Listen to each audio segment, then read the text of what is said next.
Over the past couple of months, we have read some truly creepy and downright unexplainable stories. Now, the year is getting close to ending already. 2020 has been a crazy ride, and today I decided that I would put together some of my favorite stories I've read over this past crazy year.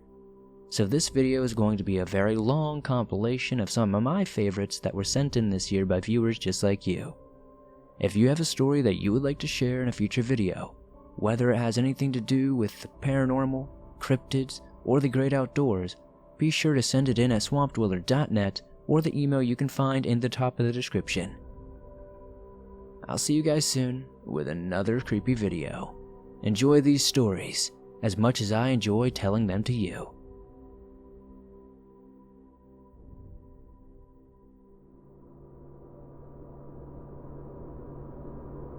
When I was younger, every year for Christmas I would drive upstate to my aunt's house along a stretch of highway.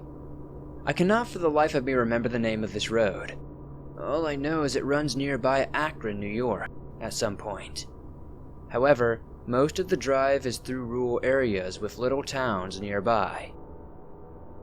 So, it was the dead of night, and my groggy self had gotten off a long shift and had to drag myself to my aunt's house since my extended family was expecting me the following morning.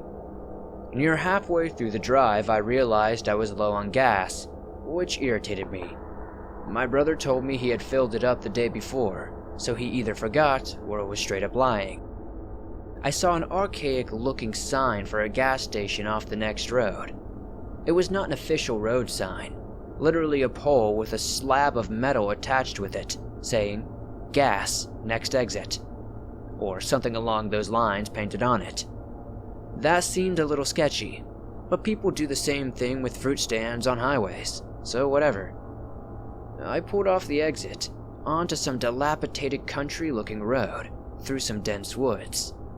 The whole thing was creepy and surreal. I kept expecting Leatherface to come running out of the trees with a chainsaw at any moment.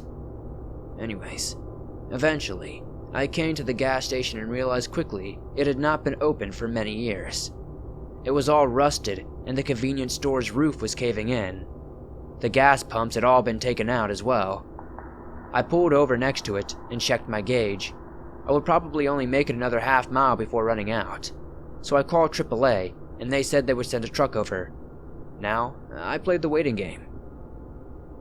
I left my engine on because when the headlights were off, everything was pitch black and my paranoid self wasn't sitting next to an abandoned gas station in the middle of nowhere in a forest in complete darkness. So, most of the wait went uneventful until I sensed movement around the side of the old store, where my lights are pointed. I looked up, but did not see anything more, so I looked back down at my phone. Then over the sounds of the night, I hear someone yell, "Hey buddy, come here," in a demanding tone. I looked up and I kid you not, there's a dude standing by the old store looking towards me, illuminated by my headlights. He looked like a run-of-the-mill homeless guy. I was honestly spooked and figured he must have been squatting there. Still watching him, I rolled down my window and yelled something like, "Yeah, what's up?" Still mentally crapping myself. I had my foot ready to floor it out of there at the first sign of trouble. "You got any change?" "Nah, I don't, man, sorry." I look up at him. He has this kind of vacant expression and is standing stiff. Then I see more movement. There are heads, about 20 or so heads peeking around the trees beyond the man I am talking to. I cannot see them clearly at all, but they are people. Literally just heads staring in my directions from around the trees. I see another guy begin walking around the gas station, and then I turned around and sped off. I got as far away from the place as my tank would carry me and updated AAA on my location. The driver came back over and filled me up, and I did not say anything, but after he left I wanted to call the cops, so I called the nearest town sheriff department. They said they'd send a trooper over and I gave them the location. When I got to my aunt's house they called me back and said whoever was there was gone, but they could tell a large number of people had been living there for a while. Blankets, canned food, the usual, were all found. The whole situation still freaks me out. But frankly, I can consider myself lucky I will always have such a creepy story to tell. I'm just glad nothing bad happened.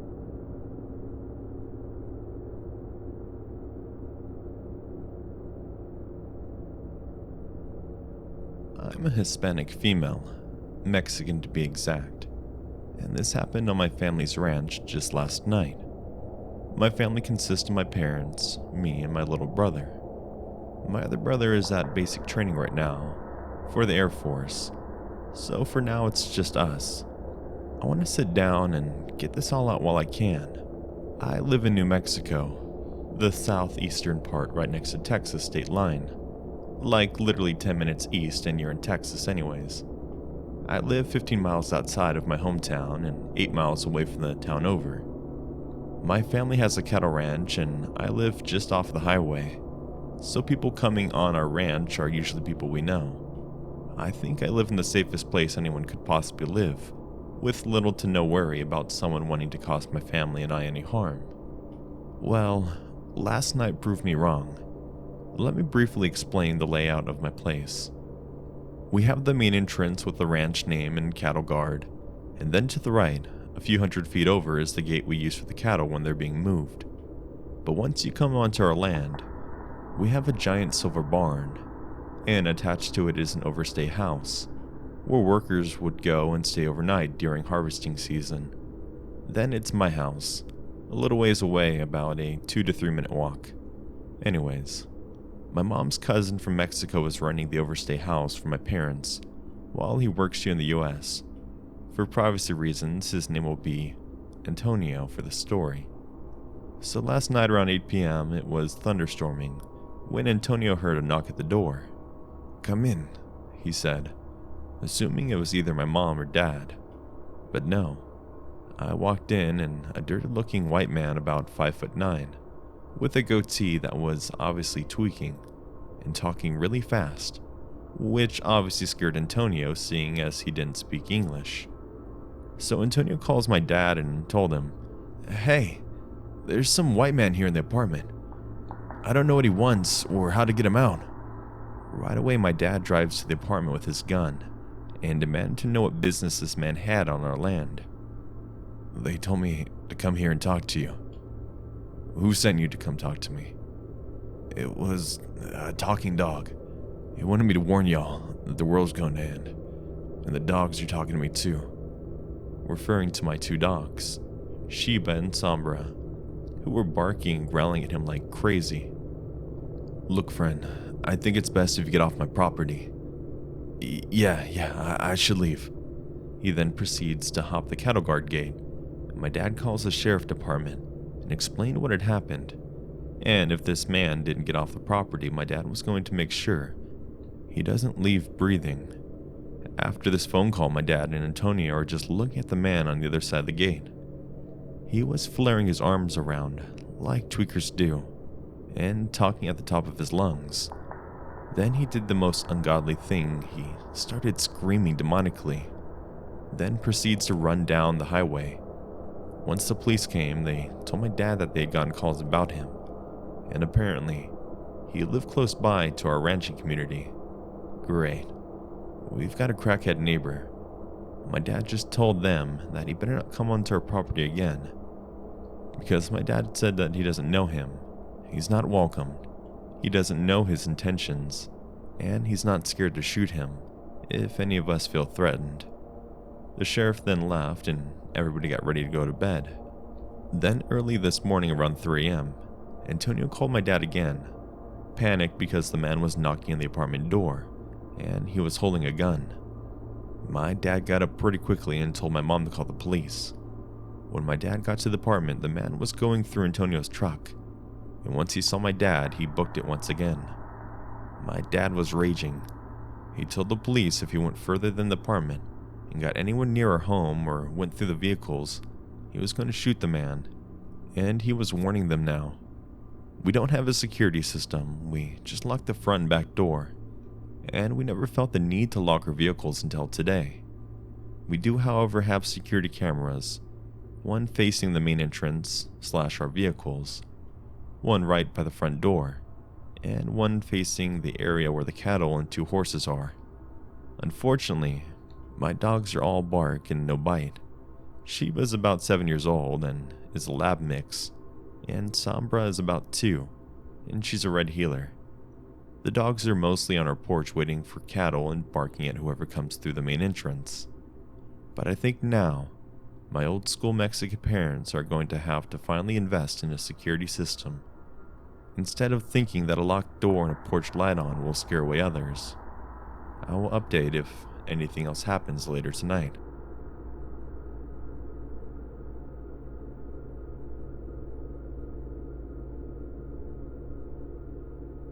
This happened 12 years ago when I was 16. I am a female. Back then, I lived in a small town where most people lived out in the country. Around 12 a.m. on a Saturday, I'm dropping my friend off after a night of hanging out. This friend lived all the way out in the country, and to get there you had to take a lot of winding roads with nothing on either side, and not many people traveled on them.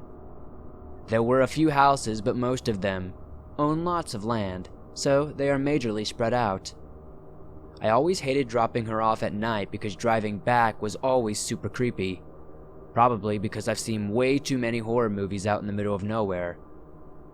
But regardless, it was my turn to drive that night.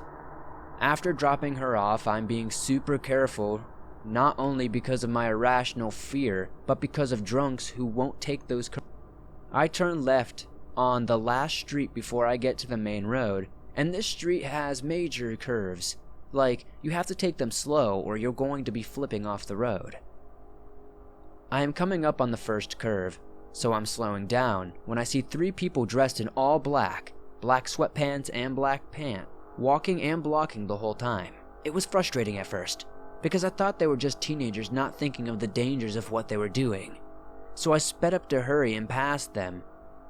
As I'm passing them, I look out my side window to get a glimpse of the idiot teenagers' faces when I noticed all 3 of them were wearing some creepy gray skull mask, and they all stared at me as I passed them. If it was close to Halloween, I would have passed it off as someone getting in the spirit of Halloween. But it was around May when this happened. The weird thing about the situation was it did not seem like they were trying to run me off the road or cause me harm. They did not even look behind them when I first pulled upon them. The whole situation was too weird, so I called the police. They called me back pretty soon after and told me they sent someone to the exact location where I described. They said they found nobody walking on the street or even on the side of it.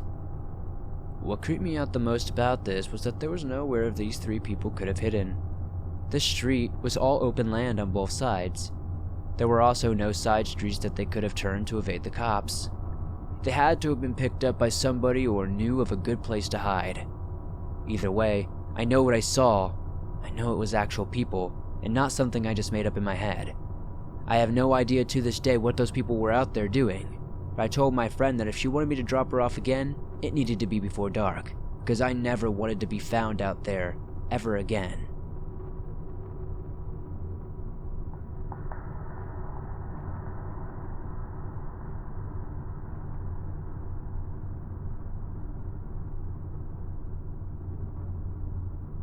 My family and I were driving from Ohio to Wyoming one holiday season to visit family about 10 years ago. Due to the storms farther north, we traveled straight west instead of northwest at first, and split the trip at Omaha, staying the night before heading up through Nebraska into South Dakota. Once we were far enough north, we turned west onto I-90. At that point, it had been over an hour since we saw anywhere that might have a public restroom, and we were on state routes, so no rest areas. Those of you who have traveled with a young kid know that's close to their bladder and boredom's limit, and our daughter was begging us to stop somewhere to pee. South Dakota was similarly deserted, or even worse as we headed west. Finally, we reached a desperately needed rest stop, as my at the time 5-year-old and I both needed to pee by then.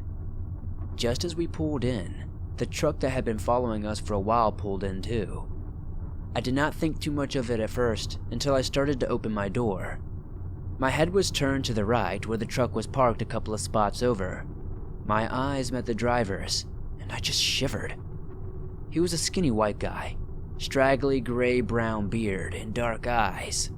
I could see that he was wearing a dingy blue plaid shirt. He got out of his 90s brown and cream truck and started rummaging in the bed. I told my husband I didn't want to go into the rest stop alone because of the guy and that weird feeling I got from him. He thought I was being a little silly but agreed to come with us. At that point, the next stop was Wall, South Dakota, about 100 miles away according to the huge billboards we'd been passing. He'd figured he'd better empty his bladder even though he didn't particularly feel the need. I grabbed our daughter and we headed inside, followed by the guy who'd finished rummaging at his truck but wasn't carrying anything when I glanced back. My daughter and I did our business in the woman's restroom and head back out to the lobby. As I expected, my husband was already there, since he did not have a small human to chaperone. The old guy was also in the tiny lobby. He was just standing there, staring at my husband. My husband rushed us back to our car. As we were buckling in, he locked the doors. Then he told me that guy had not even gone into the restroom and was just standing in the lobby the whole time. He agreed with me that we might have just had a close call, and he was just glad it had not been me or our daughter out there alone. However, that is not the end of the story. Remember how I mentioned Wall, and that it was 100 miles away? Well, that was 100 miles of pretty empty landscape but a decent number of turnoffs from the interstate. We didn't see the truck following us and thought the whole episode was behind us, except when we stopped in Wall to grab lunch and some road snacks, plus look around this homey but little tourist map in the middle of nowhere. We saw the guy in the store, not even 20 feet from us. Same face, beard, dirty plaid shirt. Thankfully, we'd already eaten, so since he was staring at us again, we quickly paid for our snacks and trinkets and got the heck out of there. Thankfully, we never saw him again, but I was seriously creeped out until we reached our relatives in Wyoming safely and with no other sight of that truck.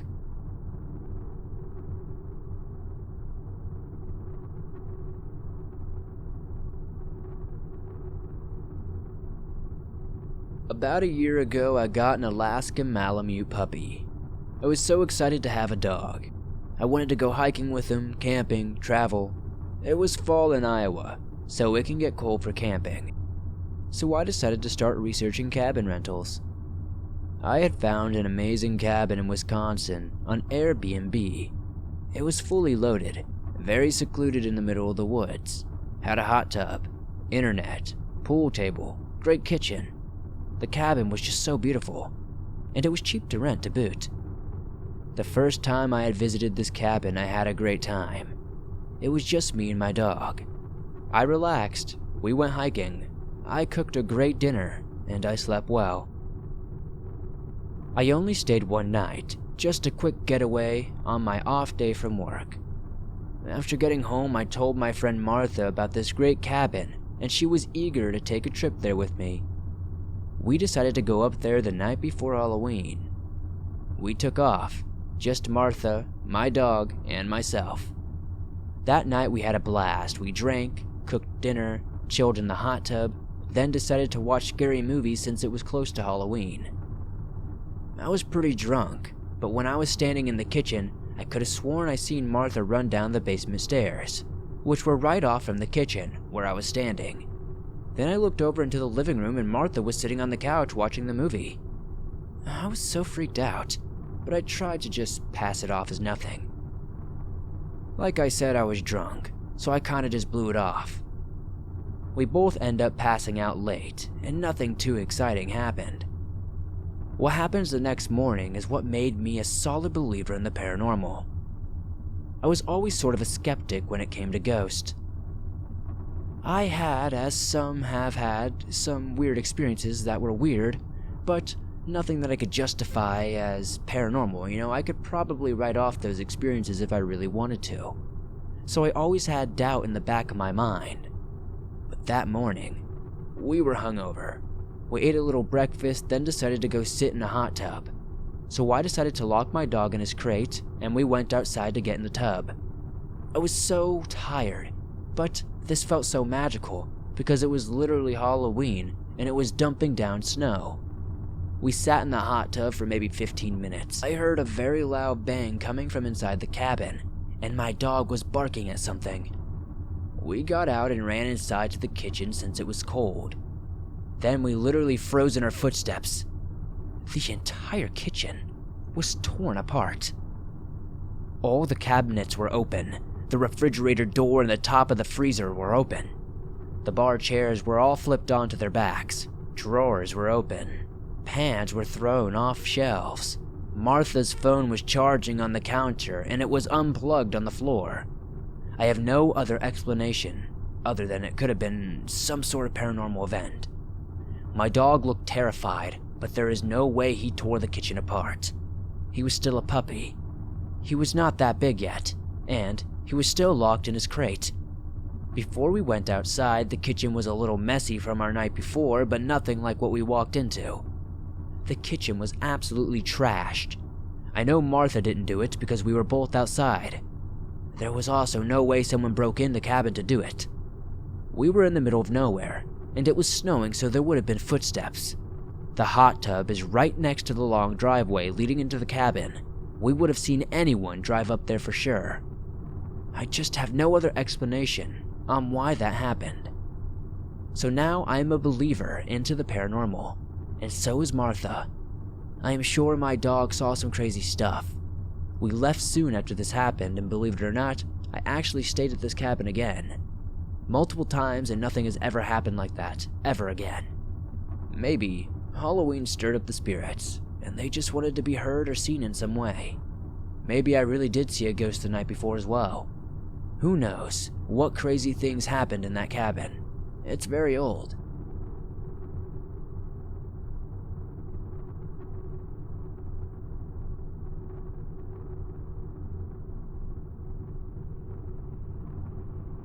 This happened when I was 11 years old, which I'm now 13 and still remember clear as day. I basically lived in the middle of nowhere, so I didn't have many friends. There was this huge forest though, so I would play in that all the time. One day I went out to go play. It was around 6:30, so it was kind of dark outside. Now let me mention I live in Wisconsin. I went deep into the forest, and everything was pretty normal until about 7. Now, I was used to hearing weird noises in the woods, but nothing like this. I heard this awful scream. It wasn't human-like either.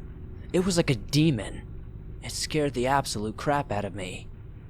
I was a curious little girl, so of course I went to investigate.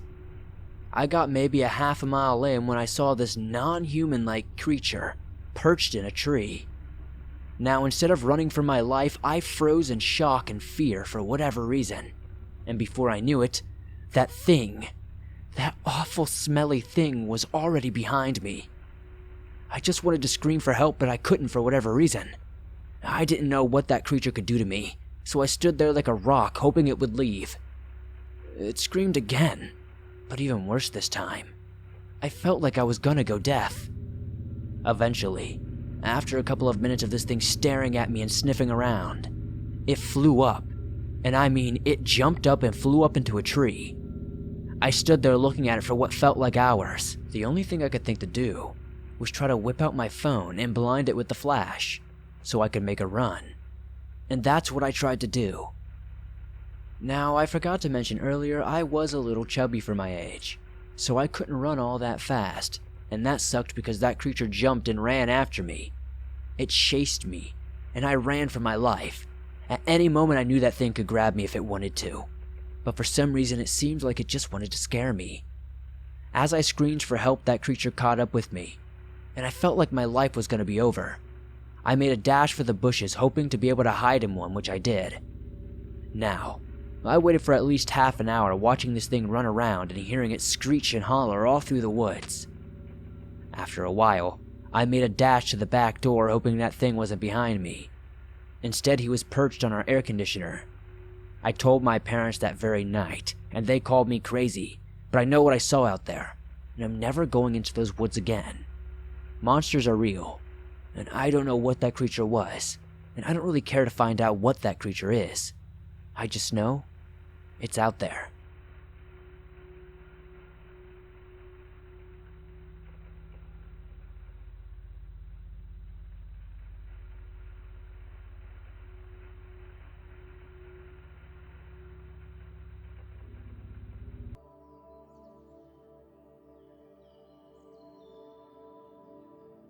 I've never told anyone this story, but I felt now was the time to get the truth out. So I used to live back in Oregon a few years ago. I think I was about 15 when the incident occurred back then. I'm 20 now. I used to live in a townhouse on the edge of the Oregon woods. There was a large tree I used to climb on and mess around with. It was right behind the complex, and there was a small clearing with a small footpath leading into the woods where eventually the road would disappear and you would be left to fend for yourself and try not to get lost. One day I was slightly bored and decided to go on what I like to call an adventure.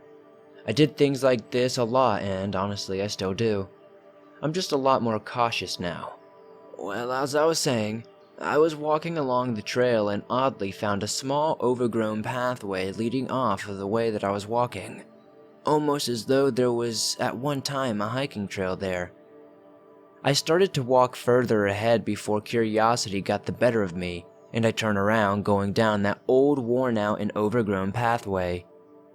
About 5 steps in, I began to hear some weird noises around me. Thinking it was my own footsteps, I pushed on, which now I regret. As I walked further and further into the woods, I began to hear faint breathing sounds seemingly getting closer with each step that I took down the pathway. Before long, a low groan erupted through the trees, almost the sound of an animal or human dying in pain.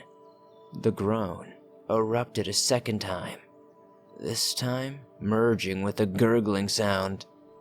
A few moments later, I heard a loud thump like something heavy hitting the forest floor, soon followed by heavy footsteps and a dragging sound. I booked it from that spot, as back then I never really carried a weapon with me. About a week later, I got curious and went back out there. What I found shocked me.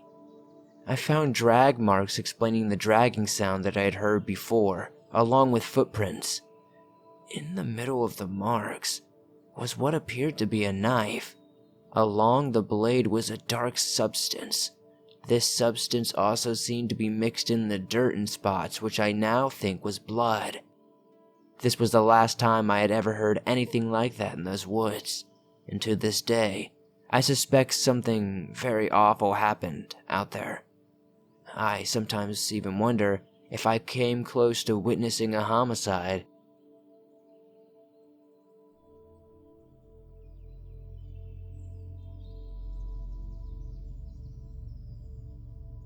I understand why people are eager to share their experiences now. A good story can fill you with a chill down your spine, leave you with a desire to know more. Few people understand the dangers such an opioid can lead to. This story begins with such a desire to see, to live the story. During my life, I've had more encounters with the unknown than I'd have liked. From time to time, I'd share some of these accounts with friends. One night, shortly after a celebration of our upcoming graduation, 4 friends and I were sharing scary stories. Most were just urban legends and folktales, relatively harmless. At some point in the night, our host decided to share a local legend. He told us about a local playground next to a church in our town. Rumor persists that ghosts can be seen during the witching hour. This caught everyone in a strong desire to see it for themselves. Against my better judgment, I gave in to their fervor, and we decided to head to the playground and try to see the ghost. A few others were playing card games, and I asked them to watch my baby brother, who'd come with me. We made our way out into the night, 5 of us, and made it out on our way.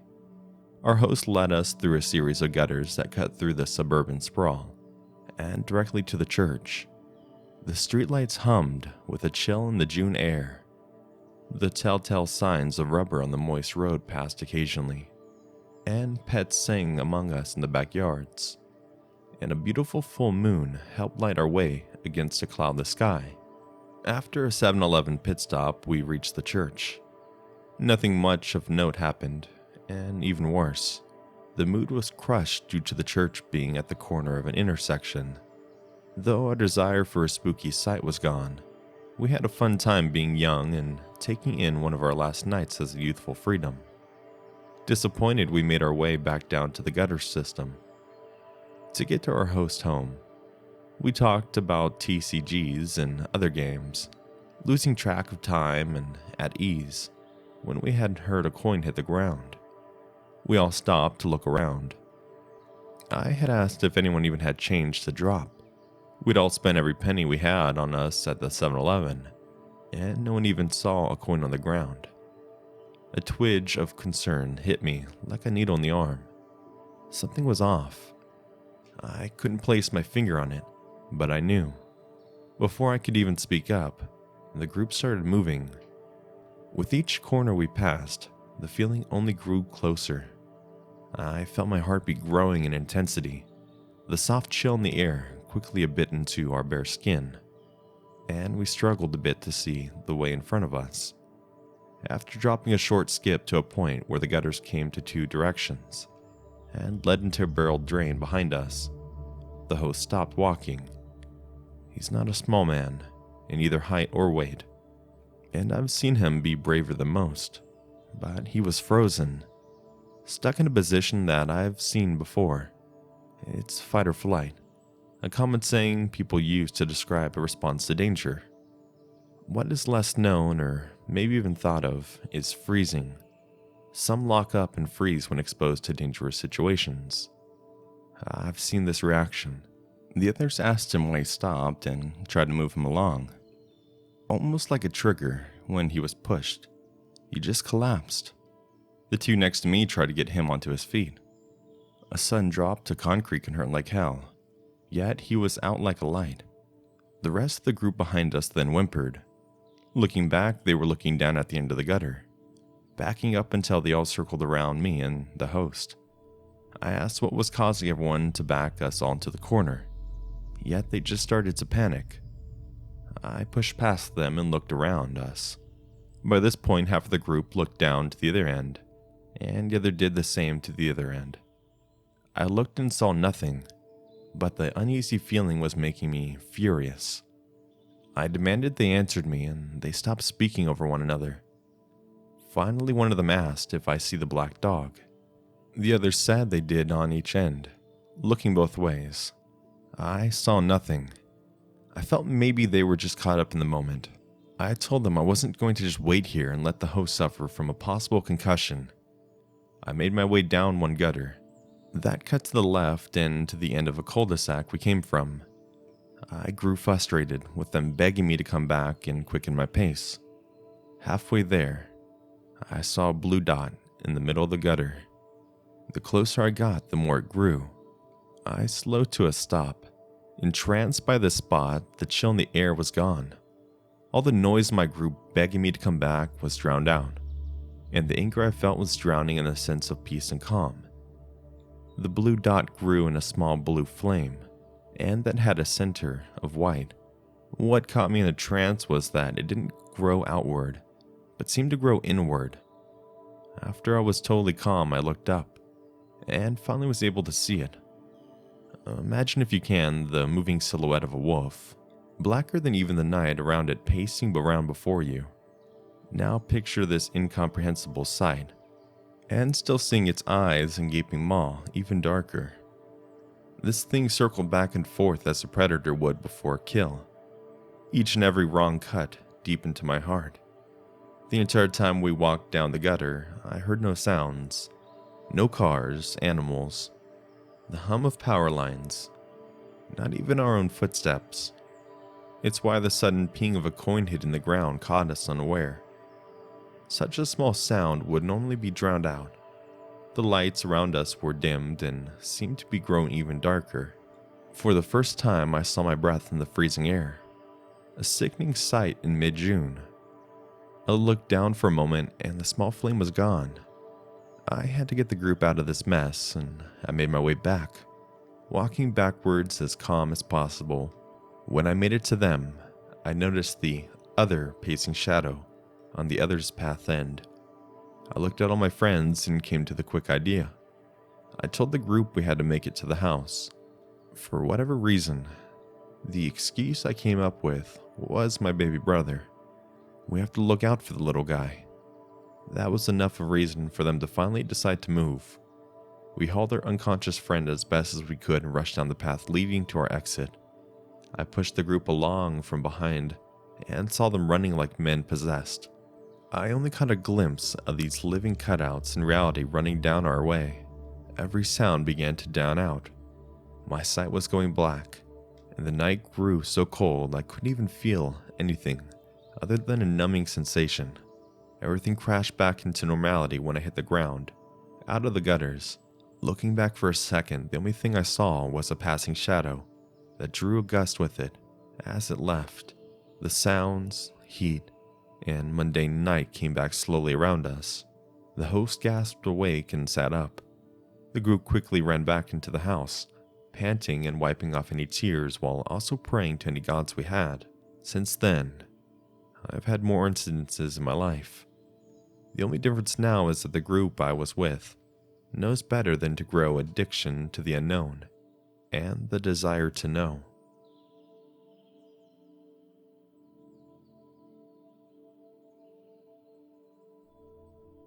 This is probably not the same scope as many of the other stories that I have heard about shadow figures, but I had a strange experience yesterday and wanted to share it with someone. For some quick context, I honestly have no idea if this was paranormal or not, but it sure as hell felt creepy. I get off work at 6 p.m., and it's habitual that I take my dog out for a walk right after I get off. I've been working at home since the pandemic, so it's nice to get out of my office chair and stretch my legs and smell fresh air after I clock out for the day. I live in a well-populated area, so seeing people around me isn't out of the ordinary by any means. Usually, my girlfriend will join me, as she's either worked until 4 or 5 p.m. or just gotten out of her online lectures. This was the case yesterday as well. However, I want to mention that on Sunday I had rolled my ankle and have been wearing a medical brace to keep it stabilized. But it makes me limp slightly, and I've been moving slower than my normal pace. For reference, I'm a pretty fast walker and have long legs, so usually I'm the one passing people as we walk. The walk was normal. It was a beautiful day, and despite the pain in my ankle, it was incredibly enjoyable. There's a spot where we typically turn onto an open field during our walk and where we play fetch with the dog for a little bit, but we have to cross a road first. So as we approached, I turned my head to look left to check for cars, and out of the corner of my eye, I saw a person about 4 feet behind us. I don't know if it was a male or a female, but I know they were tall and gaunt. They were wearing what looked like a black top and gray pants. This was just for a split second out of the corner of my eye, so I can't say for sure what the clothes were, just the colors. I didn't think anything of it, other than, man, I must be moving slow to have people catching up to me, and brushed it off. When we turned onto the field, however, I took another look back. Frankly, I was just curious who was following us so closely, and wanted to see who it was, but there was no one there. I looked down the road we crossed, and it was completely empty. I looked across to see if someone had doubled back, but there was no one there at all. I immediately got a strange sense of dread and wanted to go directly home, despite the fact that my dog was bounding around ready to play. There isn't a single doubt in my mind that I saw someone. I don't wear glasses, I have good vision, and my hair was out of my eyes. There was nowhere for anyone to hide. No trees to duck behind or places to obscure oneself. I told my girlfriend about what I saw and she claimed she didn't see anyone, but she hadn't been looking. It was just me that saw it. Even my dog, who is typically very hypersensitive and protective of me, didn't even see anything. Again, probably far more tame than most of the other encounters you've shared, but I felt the need to get it off my chest. It was a creepy experience. It made the hair on the back of my neck stand on end.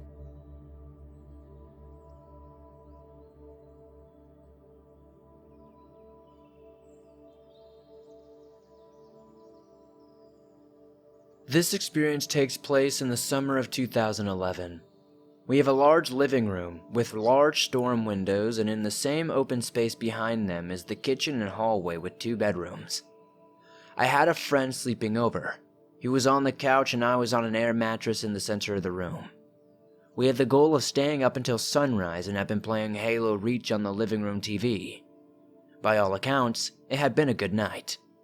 Sometime around 3 a.m., we decided to switch to watching TV. My friend said he was feeling tired and wanted to take a nap. It was right around 4 a.m. and he had set his alarm for 4:45. I, on the other hand, was wide awake from the inhuman amount of caffeine I had consumed that night. He fell right asleep. Now, for the first time in years remembering the events of that night, I just noticed my hands are shaking. I feel sick to my stomach and under pressure in a way that is hard for me to describe. It makes me very anxious to think about this, still, 9 years later. I was watching My Name is Earl, the episode where Earl falls for his personal trainer Wendy. I remember the exact moment the camera shows her for the first time in a brown Leonard Skinner t-shirt and the TV screen goes black with a bar that reads, "No signal." It displayed this bar for a moment and then completely turned off. Next, the lamps in our kitchen nightlight went out one by one. Through the storm windows came a dull white light that seemed to illuminate the entire interior of the house. I immediately felt a sense of panic. I ran to our white lamp. I remember vividly looking at the pattern of the fern on the side before rotating the switch. It clicked and would not start. The light was growing brighter and felt as if it was consuming me. I jumped over our coffee table and shook my friend. There was now a consuming droning sound. It was mechanical, but like a giant rush of air, though lower pitch. I screamed at him, shook him, opened his eyes. I pulled him off the couch and onto the floor, begging him to wake up. I picked up his cell phone and pressed the power button, but to no avail. I then ran to the kitchen, with the light growing brighter, and flicked the light switches. I remember the on and off of the switch and the specks of the stray green paint. I ran into my parents' bedroom, screaming, trying to shake them awake. I was completely unable to stir them. The light was now seeping into their bedroom. I sprinted out and down the hallway, and it was almost too bright to see. I found my way to my air mattress and covered my head with the blanket. I felt the light consume me and wrap around me, and then it was like I was just out. It's very similar to anesthesia. It was like skipping a frame in a movie. Suddenly I was sitting up in my bed on my covers. The mechanical droning quickly faded, and the white light faded away to the yellow morning sunlight coming in from the storm windows. The TV came back on in the same sequence, beginning with the no signal warning. Then the DVR powered back up. The lamps and lights came back on one by one. I heard the microwave beep after regaining power. I picked up my friend's phone. It was 7 a.m. I woke him up and he asked why I did not wake him up when his alarm went off. I had no answer. I cannot explain this experience, although I'm absolutely certain it was not a dream. I have had lucid dreams before and they are nothing like this. It was so vivid, and I can still see it photographically in my memory. I remember the way my friend's eyelids felt when I lifted them, and the way the light switches felt, and exactly how my house was decorated at the time.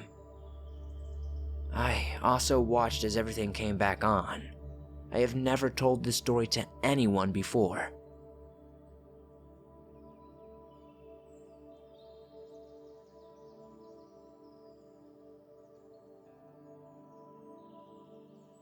I moved into my new apartment about a week ago. My first few nights were comfortable and uneventful. However, about 3 or 4 nights ago, I was laying in my bed watching TV when I glanced out of my bedroom door and saw a very tall, about 8 foot tall, white being walk from the living room and into our kitchen. I've always seen spirits and weird things. This felt different. I was frozen. I couldn't move. Eventually, I could talk and I asked my boyfriend if he could go up and turn on some lights.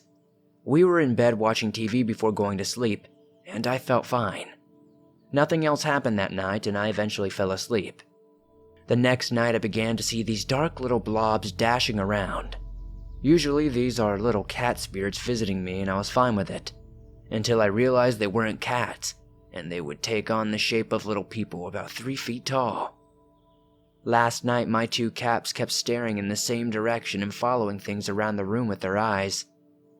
I got a little freaked out, and had this heavy feeling in my chest. Eventually, I ignored it and fell into a deep sleep. I woke up to one of my cats being chatty. This is weird because she doesn't usually meow unless something is talking to her. She's typically very quiet. It was like something was playing with her and her toy. I could hear it bouncing around. I felt heaviness on my chest again. It felt like there was static in the air. I looked over into my closet and there was one of these small people that I mentioned earlier. It looked like pure static though. I started to say in my head, "This is my home and you're not allowed in it." And suddenly my cat starts howling, absolutely freaking out. I jump up and go get her, and everything seemingly stops. My boyfriend was deep asleep through all of it, and didn't experience any of it. I don't know what these things are, but I don't feel like they're spirits. They almost feel like aliens. This is a bit of an update from last night. It was pretty calm for the most part. I closed each door that there was activity in, bathroom and closet, but I did see things moving in the kitchen. I was laying in bed again for a while before going to sleep and ended up claiming my space again. I traced each room with white light and really put my energy into each room. It felt like my place again, like it did the first few days after moving in. I was talking to my boyfriend about it all after I felt safer here, and he mentioned how something acted similar with our cats when we first moved into our last place. They would chase around absolutely nothing and act as though I was playing with them. I didn't remember this until he told me about it. So maybe something is following us. Or maybe something is just trying to help them adjust to their new home. I don't know. I'll keep updating you guys as things happen though.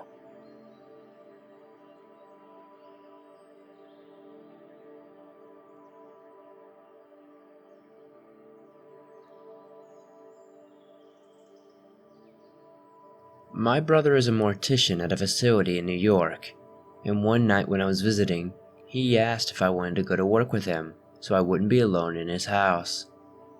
I reluctantly said yes. What's the worst that can happen, right? Boy, was I wrong. To start off with, this place was creepy as hell. Dark and smelled funny. He said it was normal, and it was probably the smell of the formaldehyde, so I just ignored it. After a little time of chit-chatting and catching up, he told me that he needed to get to work, but that I could stay in the little adjoined office and watch some TV, and so that's exactly what I did for a little bit. The entrance to the morgue had swinging doors and you could hear when someone was coming in or out of them. He came to check on me a few times, so I heard them. After a few hours of being by myself, I started to doze off, when the sudden sound of the doors woke me up. Expecting for my brother to walk in and greet me, there was nothing. Again, I started to fall asleep and, yet again, the loud doors went off. You couldn't tell if someone was coming in or out, but they kept on swinging and didn't stop. Thinking my brother was playing a joke on me, I got up and went to tell him to stop, but to my surprise, there was only a little girl standing there, playing by the doors, pushing them. "Hi," I told her. She looked at me and didn't say a word. One of the things that caught my eye was a pretty blue dress with a pink ribbon that she was wearing. "Your dress is pretty, and the bow makes it stand out." Again, no reply. She looked down and started to run the opposite way, towards a lonesome hall. I thought the kid belonged to another employee, so I went back to my chair and sat down. A couple of hours later, when my brother's shift was over, he finally woke me up to go back to his place. As we were driving, I started to tell him about the doors and the little girl with the cute blue dress and big pink ribbon. He slammed the brakes. "What the hell? Why did you brake?" "Tessa," he told me with a chilling look on his face. "Last night I did an autopsy on a little girl that drowned. She was wearing a blue dress with a big pink ribbon." My blood ran cold, and I've never been to work with my brother, ever again.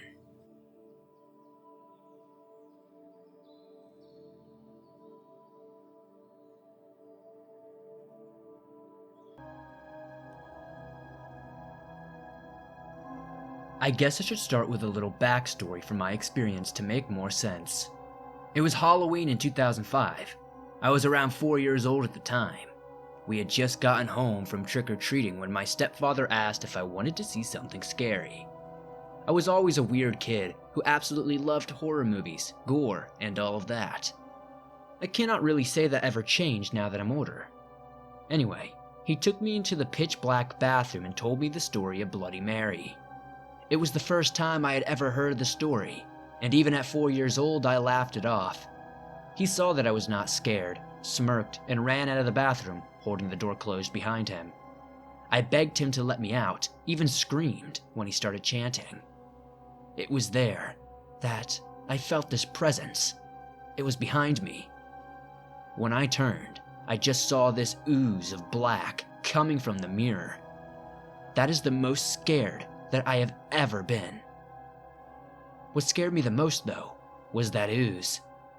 It felt like an eternity as I saw this woman, a fully grown woman, crawl out of the mirror. She just looked like a normal person. I was terrified still. That is when I saw her claws. I screamed even louder, until finally my mother opened the door for me.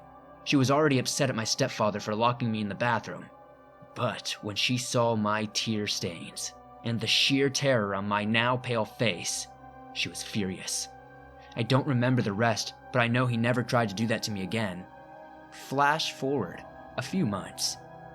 I don't remember exactly, but it was after my birthday, and I believe I had just turned 5.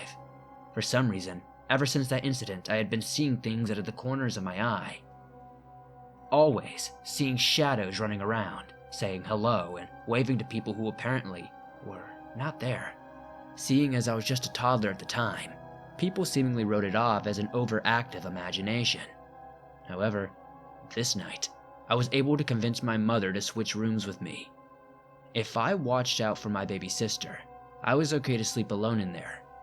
I was in a dead sleep when I just woke up. I cannot remember if something had woken me up or if it was just a night terror, but I had woken up exactly at 12 a.m. on the dot. Surprisingly, I was wide awake, as if I was never asleep in the first place.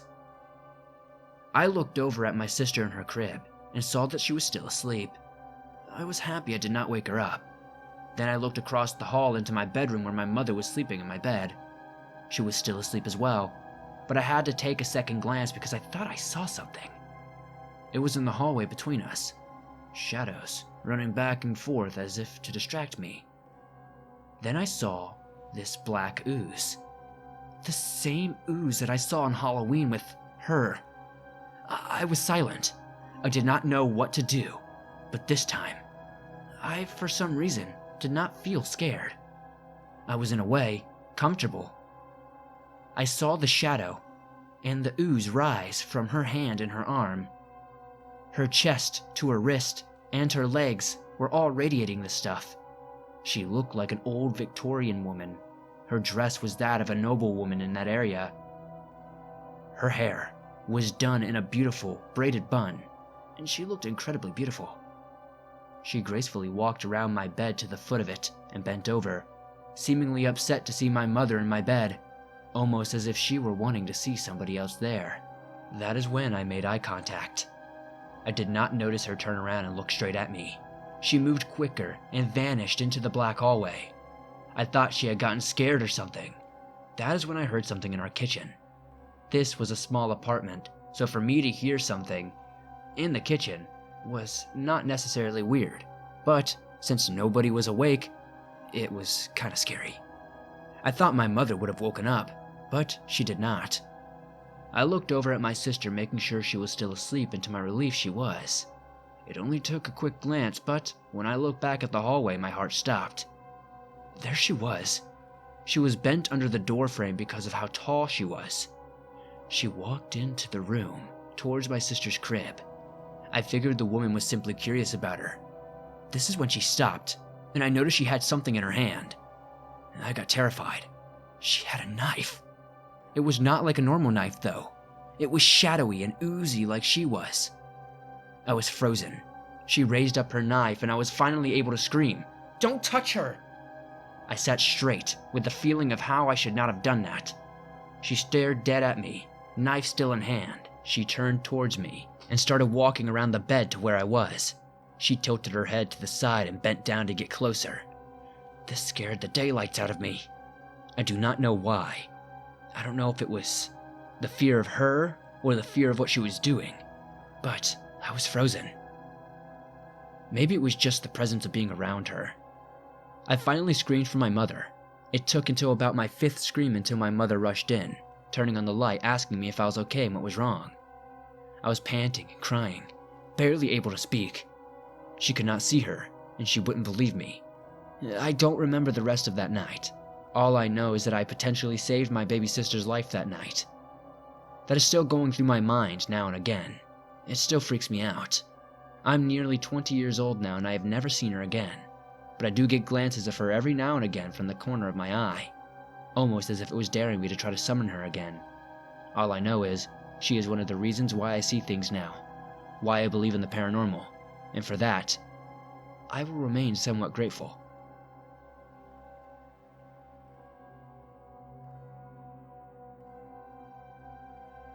When I was in high school, a couple of girls I went to school with invited me along on a Halloween sleepover.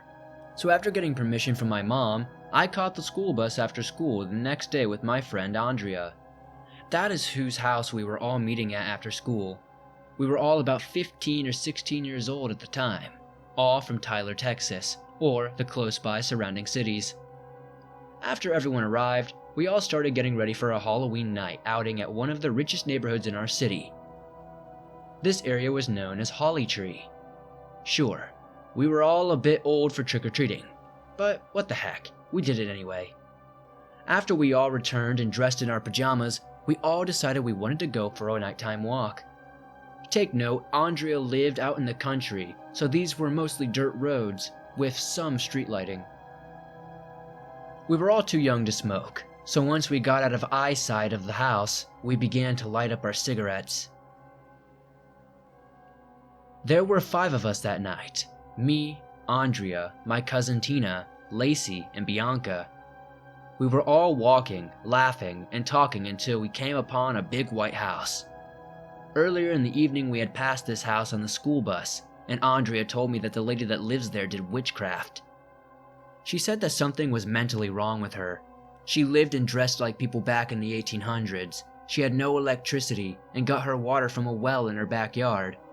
She only wore black dresses and had exceptionally long black hair. As the bus drove by, she was sitting on a huge front porch in a rocking chair. We saw her get up quickly and run in the house before the bus got close enough to get a good look at her. Now, I told you that part so you can understand where I am going with this story. As I was saying before, we were all walking and stopped when we came in front of her house. My friend Bianca kept saying, "Shh, shh, do you guys hear that?" At first, a few of us laughed because we thought she was just messing with us. That was until she was persistent with the, "Shh, guys, I'm serious, listen." So we were all quiet, and then we heard it. It was a whistling. Not just any whistling. It was like very in tune, old-timey kind of song. I started looking around to see where the whistles were coming from, as we all slowly started walking in silence. I was always the bravest of us all, kind of a tomboy I guess you could say. Not to mention, I was the biggest in those days. Suddenly Tina says in a quiet, shivering voice, "Oh my god, it's coming from the porch of the White House." At that moment, a car came around the corner down the road and the high beams shined a light on the house. We saw the porch for just a few moments. All the while, this whistling continued. When the lights hit the porch, we saw the woman dressed in all black rocking in a rocking chair out on her front porch. It appeared she kept rocking faster and faster. All of us froze now, taking in what we were seeing.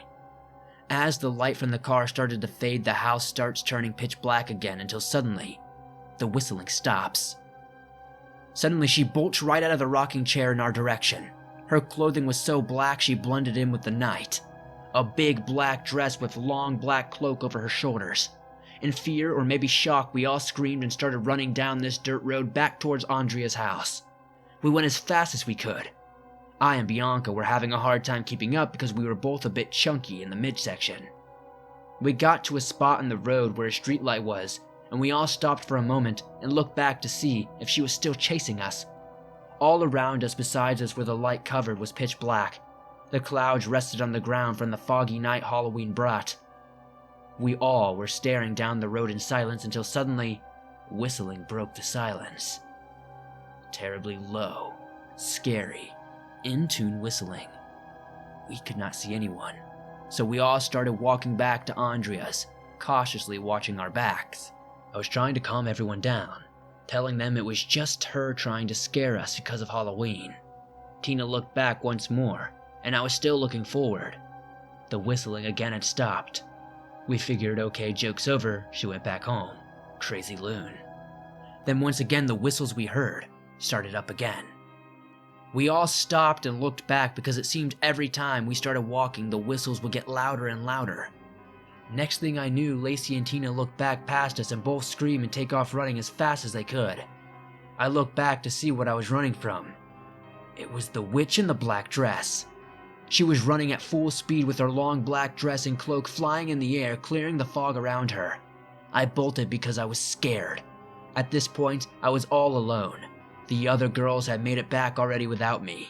I kept looking back in fear, thinking surely any time this lady is going to give up or laugh saying she got us. But she kept pursuing me on foot. She kept whistling. The crazy thing is her whistles never changed. It was in perfect harmony the whole time, and she was running full speed. This woman never stopped to take a breath or anything. That scared me because that cannot be human. When I got to Andrea's driveway, I got to the house and beat on the door because they had locked it. Yeah, I know, some friends, huh? When I got in, they asked if she was following me and I said yes, telling them what I saw and heard. Suddenly I heard Tina scream at the top of her lungs. I look up and she was pointing at the window. The witch had gotten on the roof and was hanging upside down, looking through the top of the window. Long black hair dangling down. She lifted her head up and suddenly, we could hear her walking on the roof. So at this point we called the cops because, well, what the heck were we supposed to do? What was she doing? As we were waiting for the police, we kept hearing her whistle while running on the roof above us. I armed myself with a kitchen knife, not like it would do much. When the police arrived, all the noise had stopped suddenly. The red and blue lights outside brought some ease to the fear that we were feeling. They showed up 3 cars deep, and we were telling them what happened.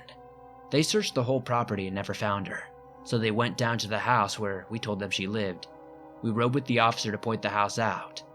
When we arrived, he informed us the woman we were talking about had hung herself a year from that day. The house was to be condemned, and no one has occupied it in a year. We were all terrified. Was it her ghost? I guess we will never really know. But that's a Halloween I'll never forget.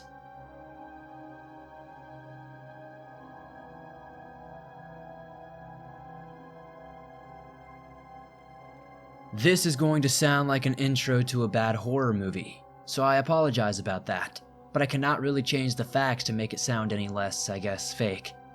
Anyway, a couple of years ago in 9th grade, our class went to a lake near Poland for 6 days.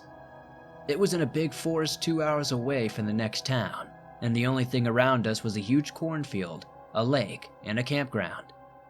Lucky for us, we had been here before and knew the people who owned and rented the lake house, so we got to stay there even though it was usually only rented to younger students on class trips. What makes this cheesy is that the 3rd day was Halloween. We did a night tour with a guide, but nothing really scary happened. That said, I got to hold my crush's hand, which was nice. So 2 days later, and half the class decides that, hey, we already have flashlights with us, so let's go on our own tour of the part of the forest that we did not get to go through. That part started if you followed the lake down to the only street, which was made out of dirt. Then you had to take a right around the lake instead of a left. Opposite the entrance was a huge cornfield that none of us paid any attention to because, high grass, more bugs, stuff like that.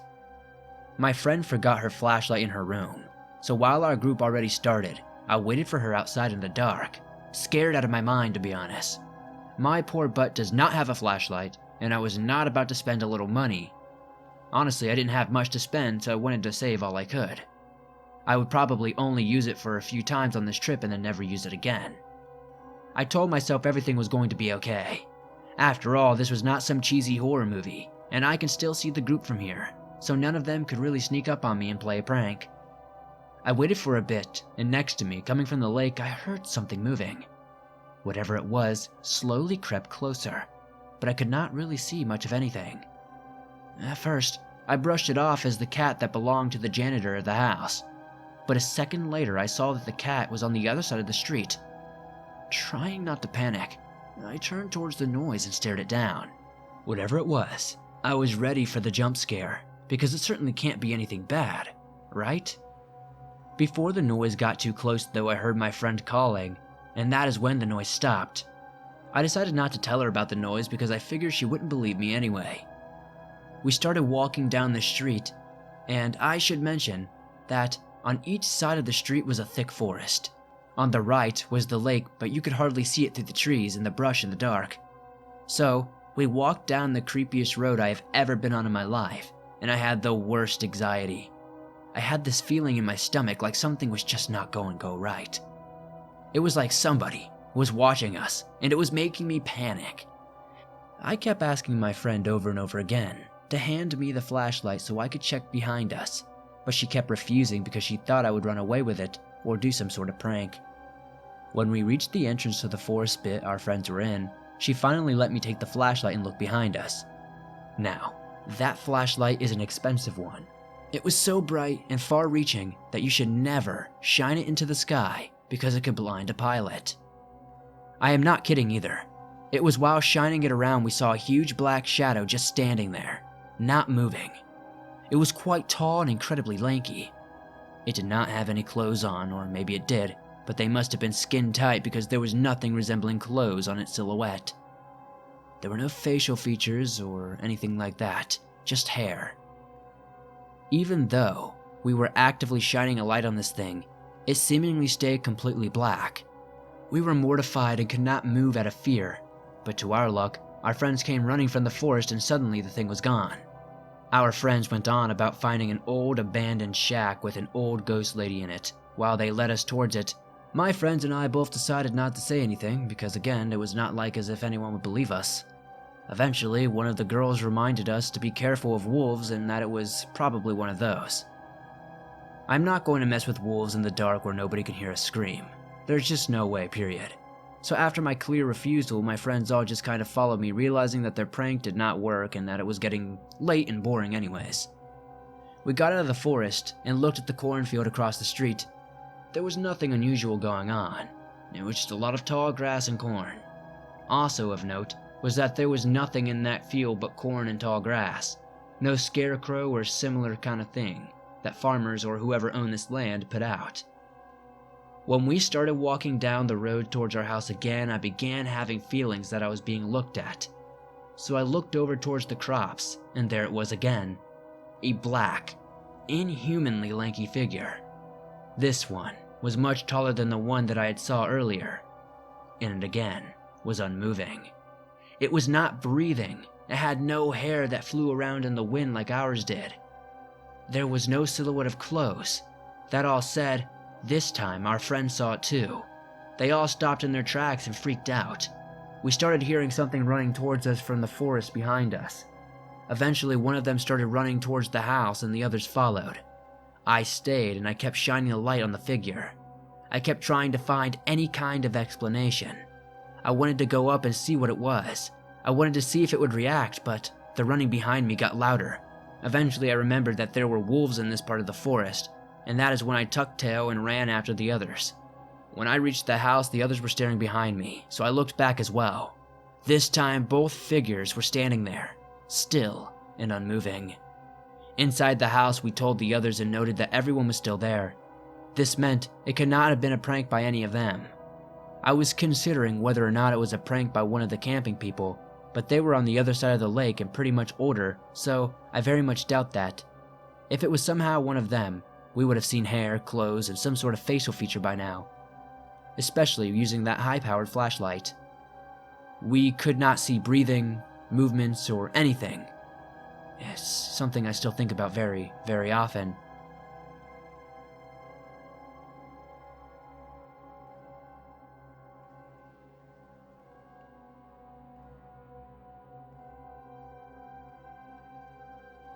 Being unsure of how to begin this story, I figured the best way would be just to come out and get to the point. On Halloween night, I was 12 years old, and I almost killed my best friend. Rather blunt, I know, but it happens to be completely true.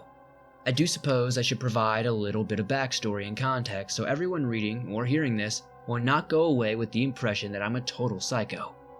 I will do my best to explain myself in this situation without being too long-winded.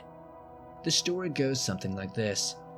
The house I grew up in was located on 30 acres, about 6 miles outside of the nearest town.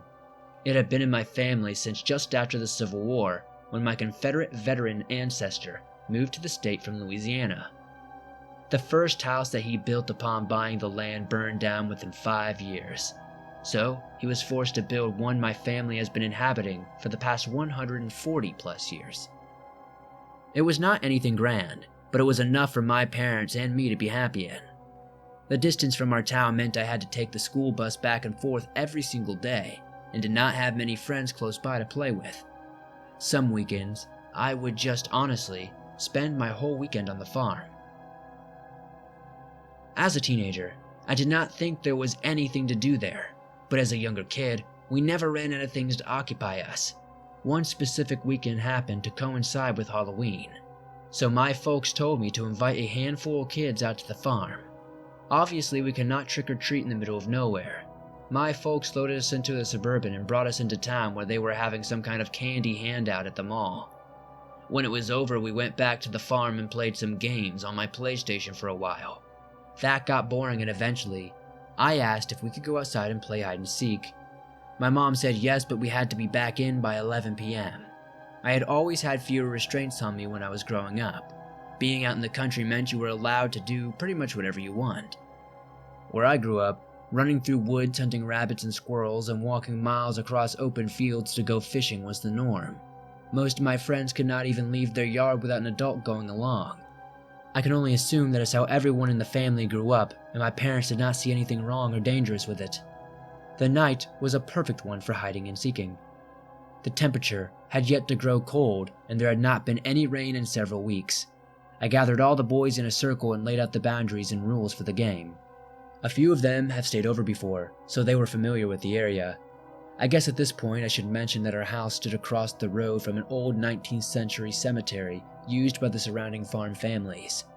It was used all the way up into the 1960s when they ran out of space to bury the dead. I had grown up next to it, so I wasn't scared to play there, but when I mentioned that it was inside the hiding boundaries, a couple of the boys kinda got freaked out. I assured them that the place was not haunted, and only after a lot of coaxing and a bit of, shaming, I convinced them to play.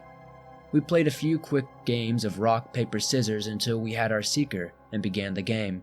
I and another boy ran straight for the cemetery and found our hiding places. I am not sure where the others went. Once the seeker finished counting, he started the search. 2 or 3 made it to the tree that served as home base fast.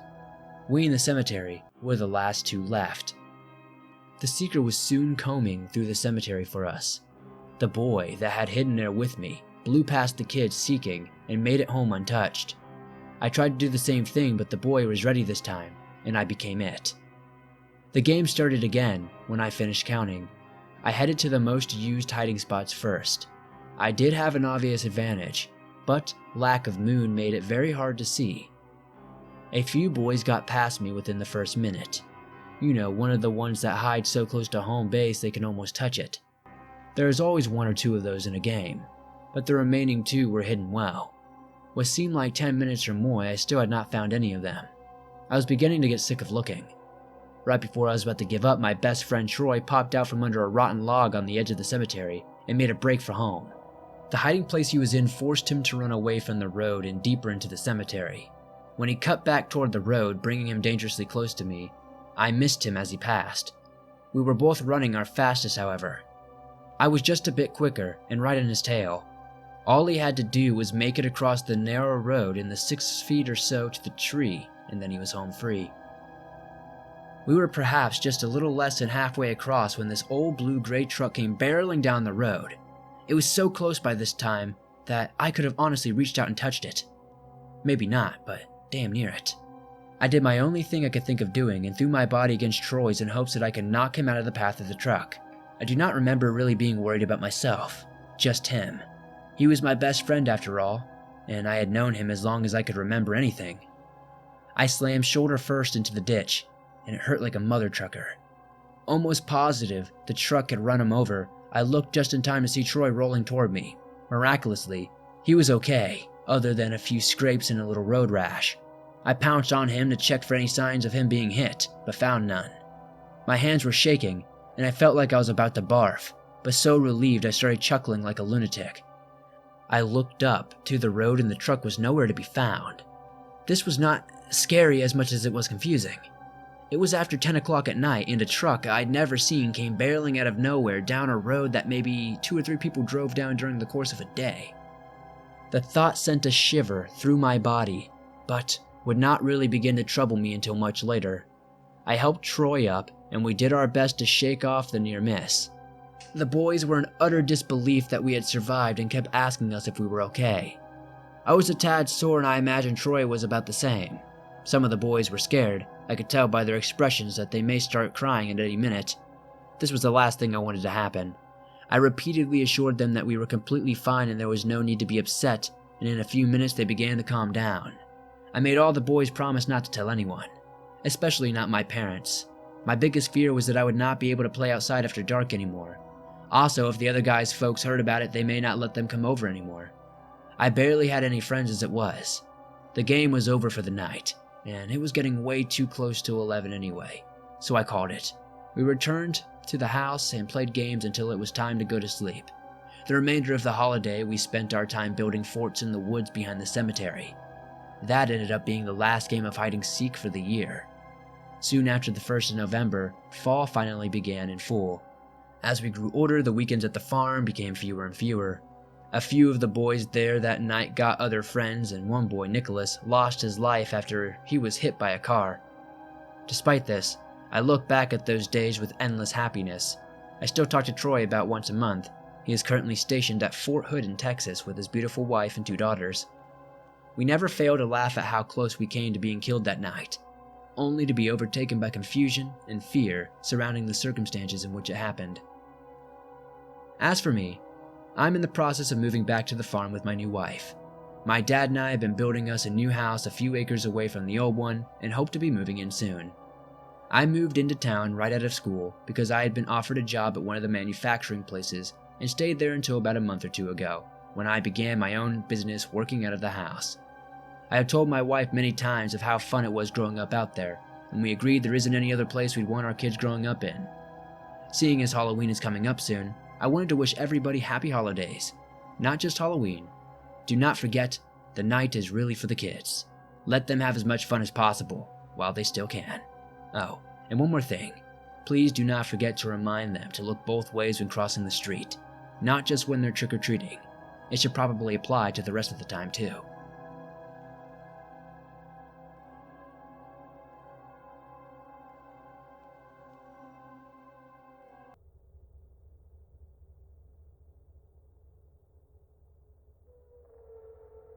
So this happened either last year or earlier this year, before lockdown, I think. It is probably going to be short, as this is the only experience that I have ever really considered odd. So, we own a cabin up in the mountains of Colorado. It is nice and is in a neighborhood that sits on the edge of the woods. That is about as specific as I am going to get. So my dad would sometimes joke with us about gargoyles up there. I feel like this is relevant because of the incident in question. I think a gargoyle might be involved. So, it is late one night, around 10 or something, and I'm on my phone. I share a room with my younger sibling, and they were asleep. Anyways, I am startled by this loud bang in the cabin, feeling like it was shaking. It most certainly was not a hallucination, as both of my parents came upstairs, and I started yelling in confusion. It was a one single bang noise, maybe like thunder. It did not wake up my siblings, but I certainly heard it. I should also note that I sleep up in the loft, so it is basically the top floor, whereas my parents sleep in the basement. Either way, my parents heard it too, so I was not alone. I had asked them what they thought it was, and they had said it was probably an earthquake or something. I did not agree with them, because it felt like I had come from above, like the roof. Again, I could be wrong. I have never been in a place during an earthquake before, so I guess I really wouldn't know. I should also note that we didn't talk to any of our neighbors as far as I'm concerned about the incident, so nothing could really come of it. The thing that I kind of consider evidence to my theory is that sometime later, from what I recall, when we had someone look at the roof for insurance purposes, I recall my parents mentioning the inspector saying there were indentations on the roof, as if somebody was walking up there in metal boots or something of the like. If anybody else has ever experienced something like this, I'd love to hear it down in the comments below.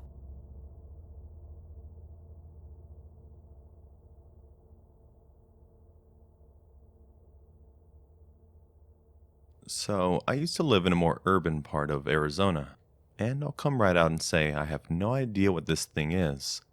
I haven't seen Bigfoot. I'm fairly certain it's not a chupacabra, and I'd be very surprised if it was a Loch Ness monster.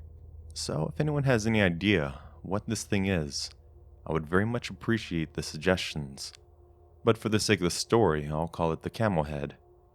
So the first time I ran into camel head was when I was around 15. I lived about a 10-minute walk away from a playground that leads into a big grass field, and behind that field was a rocky strip that was right next to the road, but most of us blocked off by trees, safe from view. I was really depressed when I was 15, and I'd go there just to be by myself for the moment. And eventually, when I began to develop bulimia, I'd go there to take care of things too. I just didn't have the heart to let my single dad know that I was going through that. So I kept it inside. This one specific nook in the rocky road, where the wall kinda dipped into the inside, was a tight space with an electrical box in the center. It was a place to sit down and empty my stomach from the upper end after my dinner each night, and it became my own little safe corner of the universe. It wasn't until a few months into my bulimia that I'd noticed him, or it, or them, even though I'm fairly certain this thing is a one-off and not a species. The only proof I have is that I've only ever seen one. Anyways, the first time I noticed him was at a distance. I'd walk along the side of the grassy field behind the trees, and he'd always stand just between where the field ended and the rocky road began, almost as if though he was bound to stones that decorated the ground. What always stood out to me were his eyes. His bright, shiny eyes. A very specific shade of orange I haven't seen before, like if you take the color of copper and brightened it, then shone it like a beacon out of two small holes. He'd always just stand there, watching the park. Whenever he wasn't there, that's when I'd venture out into the rocky road and make my way there to take care of what needed to be done. Every once in a blue moon, though, I'd run into it, and that's when I knew it was more than just me seeing things, just not quite to the extent I thought. I guess I don't know. I feel as if I'm rambling even remembering this. It's just how my brain gets, I guess. He'd always be in the same exact position, crouched over, sitting down with his head slouched down, next overstretched to the side, and just the top of his head visible while it moved behind the electrical box. The eyes on the side of its head's just barely visible. I never knew if it could see me. If it could, it never reacted. Even when I made noise. Unless it gnaws on electrical wires, then perfectly hides the evidence, or just eats dirt. The only significant spot of exactly where its head would be was that when it would go, I'd sit on the electrical box right beside where it would be sitting. Never while I'm there, of course, and the evidence of my bulimia would always drop down exactly to that area. It never came on the days when I actually did it, always the days following. There'd even be a few days afterwards when I'd be too scared to even make my nightly hike. And since I couldn't risk my dad finding out, I just forced the meals down. This was pretty routine after a while, me checking to see if Camelhead was there. If he wasn't, I'd do what I needed to do. And if he was, maybe I'd fight somewhere else, or more often than not, just keep it down. Thinking about it now, I noticed that I never really seemed particularly afraid of it. It was only when I had my eyes on it did the fear strike. I don't know if I just loved my dad that much that the threat of seeing some unknown entity didn't even faze me, or if it's something else. I wonder. I do know for sure that one day, the routine I had broke. When I was 16, I was heading out as per usual, and walked on over. Honestly, I was upset. My girlfriend at the time had dumped me and I was an edgy teen, and I was just done with the world. I made my way over, and when I saw Camel Head eating, it didn't really faze me at this time. I believed that maybe stuff was out there, but this was bullshit. Hallucinations, stress-induced visions, based in this area because of what I was going through, and I was done with it. I walked over, began yelling at it, flashlight on to show its dark gray body, and watched as it lifted its head for the first time. I saw the head for which it got its name. If I saw a camel that looked like this, I'd shit myself, but living near the Camelback Mountains, camels are what was on my mind, and the shape was close enough. The eyes, still glowing its bright copper hue, stared right at me, and for the first time, I saw its face. Head, not slender, but conical, ending into a hole that I assumed to be its nose. It only had 4 teeth that I could see, all of them long, tinged with whitish yellow, and shaped like those of rodent, each tooth sitting atop of a lump that surrounded its lipless maw, similar to an alligator's mouth. It had a giant opening in each cheek, or maybe I'd be more accurate to say it had 2 strips of flesh that connected from the middle of its jaw to its skull, and underneath the jaw was where I saw the beginning of a floppy, fleshy neck, like that of an old man's neck. The way it drops down, it's the whole neck that was like that, covered in skin seemingly too large and wrinkly for its body, even though I didn't notice anything like that on its face or body. I turned around and walked off after yelling at it, deciding not to purge my own accord this time. But then I looked back, and it was peering out at me, its long arms extended out, long bony fingers, and in particular, its middle finger stood out. It was longer than the others, but much longer than you'd expect on a human, and it was tipped with a single talon. Still being done with the world, I marched over and began yelling at it, telling it that it wasn't real. And then, when I closed my eyes and crossed my arms, told it to get me, ready for nothing to happen. It touched me. I could tell it was a talon. It scratched me. And that's when I realized it was real. Actual danger. The moment I realized what happened, I just stared at it, silently. I guess the noise was what it wanted to stop, because the moment I realized how heavy it was breathing, it lifted its head up to my level, and I began running. I darted out from it and looked back. It was chasing me on all fours, not like an animal, but angled, similar to what I've seen gorillas do. But it wasn't exact, more awkward. But either way, it was fast. I looked back constantly, and once I was halfway across the field, out of the rocky road, it was gone. But I didn't stop. I ran all the way home, and it'd be a long time before I'd go back. From then on, I decided to go at dusk instead of the dead of night. And from then on, I rarely saw it, but respected it when I did. The funny thing is, though, when I went back home and saw that part of my arm where it scratched me, it didn't look like a scratch, even though I saw the talon retreat after I opened my eyes.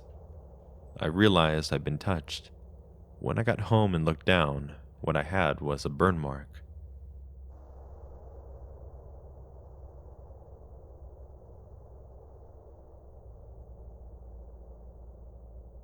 This story happened to me several years ago when I was in the 5th grade, so forgive me if it's not particularly good. My memory is not the best. I was camping with my friend Tim and his brother Michael, whose family had just moved on to a rather large plot of land coated in dense woodland and lots of little streams. As we were young and anxious, we wanted to explore the woods to find a nice little place to build a fort and hang out. So, we headed out into the woods with only sleeping bags and some backpacks with snacks, flashlights, and some warm clothes should it get too cold. We found a nice little clearing that had flat ground, save for the far side that ran steeply down to meet the creek. We set up camp here and had went swimming in the creek where we found some strange animal footprints that looked very close to a human. But these prints were smaller and had only 3 toes. We thought this was weird at first, but quickly it had left our thoughts as we returned to splashing each other and having fun. Come sunset, we were all laying down in the grass watching as the colorful sky darkened and the night's beginning, when we heard a noise coming from the side of the clearing that our camp was at. We were sitting on the hill, so we could not be seen by anything that was on the flat part of the clearing. We brushed it off at first. We thought it was probably a deer or something. But then we heard the unmistakable sound of fabric tearing and sniffing. We cautiously looked over the top of the slope and saw a small dark gray creature, no larger than a chimpanzee, walking around our campsite. I was in shock at first, but I began to grow more and more terrified with every passing moment, till Michael threw a rock into the woods behind the creature, and it scurried off back into the woods. We waited for a couple of minutes before we got up from our cover behind the slope. All our bags had been ripped open, and all of our snacks were now gone or thrown about. On the ground we found footprints all in the mud around our campsite. I got chills down my back and suggested that we leave, but Michael and Tim said they wanted to stay because whatever it was had left, and that it was probably just a deformed coyote or something. I guess I gave in to their pleas, and we decided to stay out, and sometime later we had a fire going once again. It was around 10 p.m. when we heard branches snapping in the tops of the trees nearest our camp. We looked up and saw that thing once again, trying its best to hide after it made noise. We were all pale-faced and decided to run into the woods away from our camp. I heard that thing behind us, but didn't want to look back. I ended up slipping a glance back though eventually. It was not far behind us, so I yelled to stay together, so that if it caught up, we could fight it better. Despite my best efforts, we ended up getting split up, and soon I found myself back in the clearing. I had managed to do a full circle back but heard brush breaking behind me, so I dove down the slope and rolled into the creek, trying my best to be quiet. I tucked myself just under the incline of the drop into the creek, and I just tried to slow my breathing as best as I could. I was terrified, cut up, and bruised from my chase through the woods, and now soaking wet. I held my breath as I heard something making its way down the slope towards me. I heard a soft hissing sound and a growl as whatever it was ran back up the slope towards my camp. I sat there for what felt like hours, but was probably only 15 minutes or so, when there was a large splash next to me. I thought it was done for, but I saw it was Tim. What are you doing here?" I asked. "I came looking for you and Michael," Tim said out of breath. "I haven't seen Michael since back in the woods," I replied worriedly. "I thought he was with you." Tim was about to speak when we heard someone making their way through the clearing towards the slope. I thought I was going to be forced to hold my breath again, but Tim stood up and quickly ran to the other side of the creek to escape. I saw his shape fade into the darkness quickly, and I was about to follow when I saw that gray creature jump up into the water just feet away and give chase. It smelled like death, and I could see it well for a short instant.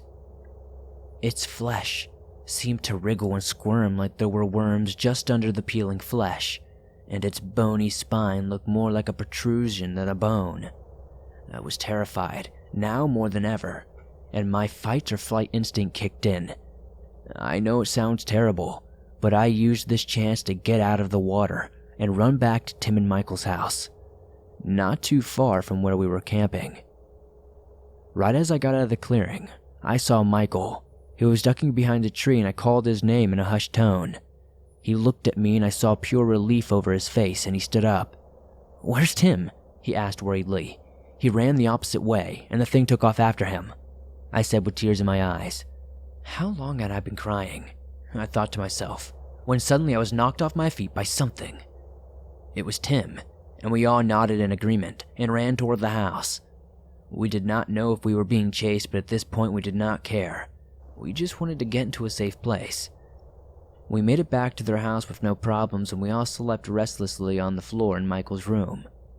This is anticlimactic, but we went back to that place and none of our stuff was there, and we never saw the creature again.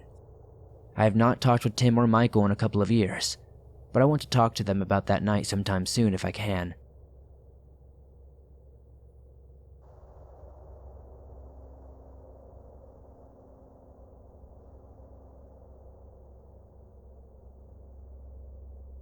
It was near the end of 2018, around November I believe, so it was damp and cold out, but nonetheless still comfortable for me when I got a call from my friend Joe. He wanted to come up to my house and stay a few days to get out of the city, so to speak, because I live up in the mountains. The usual middle-of-nowhere type old wooden house with my mom, who rarely was home for more than 2 to 3 hours at a time due to her job, and the mountains of Tennessee can have some pretty backwoods areas. We have neighbors, but they are a good distance from us, so we don't really know them all that well. Enough details for now, though. So, I get off the phone with Joe, and proceed to the city where of course I and he hung out and played some video games and slightly lost track of time. We left, and thanks to the time of year, it was already dark. It was maybe around 6:30 to 7 when we got back to my place, and it had begun sprinkling rain on the ride up. But we get there with no problem. We go in and start setting up the game stations to begin the night of games and movies, typical stuff we often did. It is around 10 when we have everything set up, and the slight rain had subsided, so we open the window to cool the room. The backyard is dark, and I mean dark, and it leads straight into the woods beside the small shack in my yard. But it never bothered us as we were halfway through our movie when I and Joe both heard a faint metallic-like sound coming from the woods. It caused me and Joe to pause the movie and ask if we both heard the same thing. I said I had, so we listened for a moment, and we heard it again. This time though, it sounded closer. It was so windy, so we blamed it on the wind, and plus, we have a tin roof, but we resumed the movie and kind of forgot about it. About 30 minutes later, we hear this sound again, but once again, it is much louder than the last. It sounded like someone hitting a metal baseball bat against a tree. So I paused the movie again, and I and Joe looked at each other.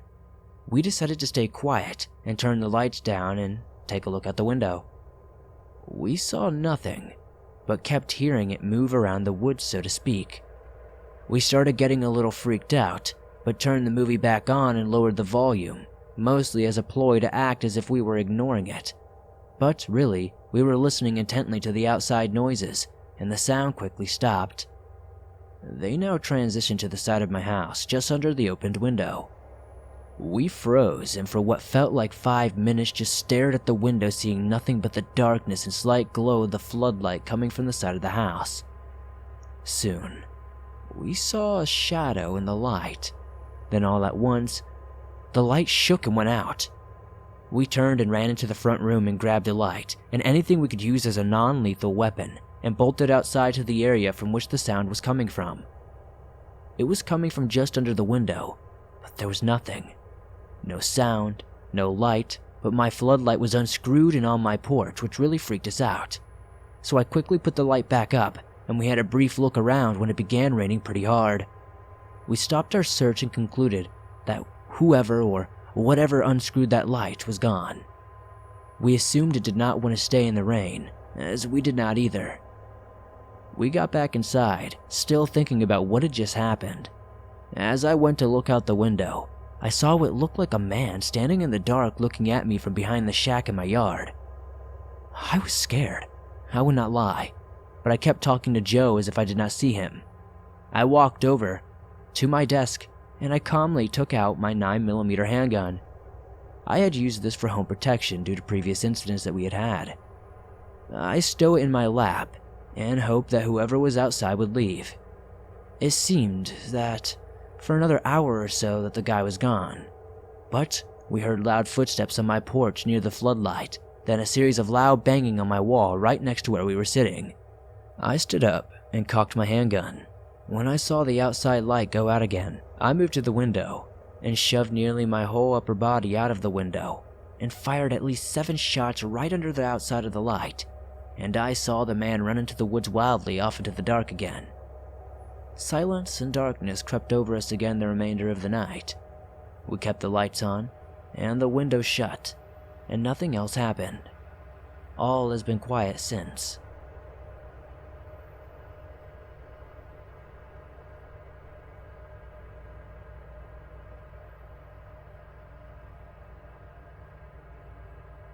This story takes place 1 year ago when I lived in the backwoods of Georgia. I now live in Wyoming. It is much better here. My name is Patrick. I'm 17 now, but when this happened, I was 16, and this is hard for me to write because it still scares the crap out of me to this day. So, I and my friends Mark, CJ, and Chelsea were going to spend the night together because my brother was at his friend's house and my mom and dad were going to be out of town for the next week. I must note I was 16. Mark was 15, Chelsea was also 16, and CJ was 17. He had his license, and I believe he was the only one out of the group to have it. Because I was living in the backwoods, CJ drove Mark and Chelsea to my house. The first 3 hours were normal. We watched movies, played some PS4 games, and I browsed Netflix until midnight. It was at that point, for at least an hour, we were browsing the r/paranormal subreddit. Mark is a believer, and so am I. Chelsea is too, but I think CJ was more of a skeptic, but we still liked him as he was cool. He is like a more punk rock version of Tom Cruise, and I say Tom Cruise because he was short, about 5'4". Mark is 5'6", Chelsea is 4'10", and I'm 6'4". I am the tallest. My dad is a Marine.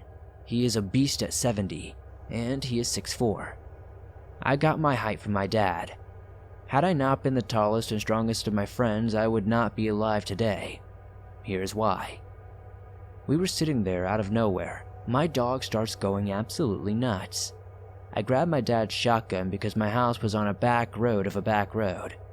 The closest other person is probably 5 miles away or more, and my property had no trespassing signs and private property signs all over it.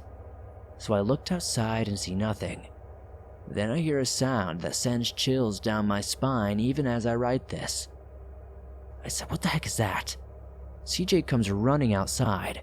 I hand him my mom's pistol, and just as we are ready to walk back in the house, I see something run into the woods.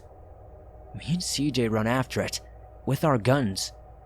We have our flashlights at the ready as well. We run for about 15 minutes, then CJ goes, "Shh, quiet." Then he points at something. It takes me a minute to see what it is. That's when I see it. I open fire and then CJ starts shooting as well.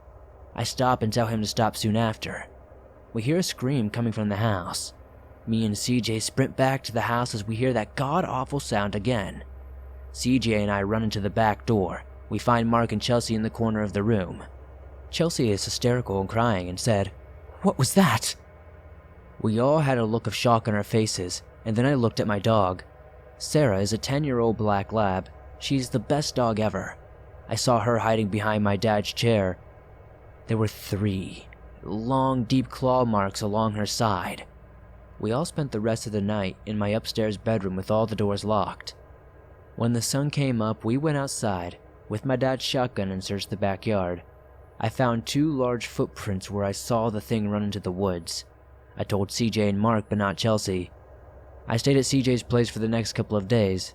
Then Mom and Dad came home after dinner. When I and Dad were talking in the living room, I told him about what happened. He said I probably saw a Wendigo. Mark just told me that he had stage 4 cancer.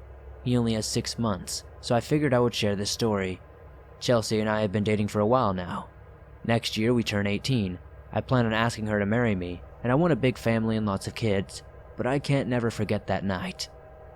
It will be with me until the day I die.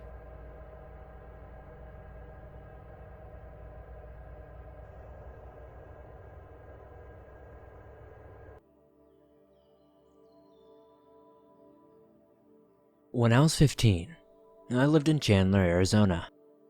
I was in a bad place at the time. My girlfriend was emotionally abusive. I had developed bulimia.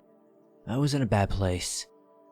I couldn't bring myself to let my single dad know that I was going through this, so I took out my illness in a secluded area around the park, 10 minutes away from my house. Behind the park was a large, concaved grassy field. On one side, a canal with water flowing through it, making homes for fish and ducks.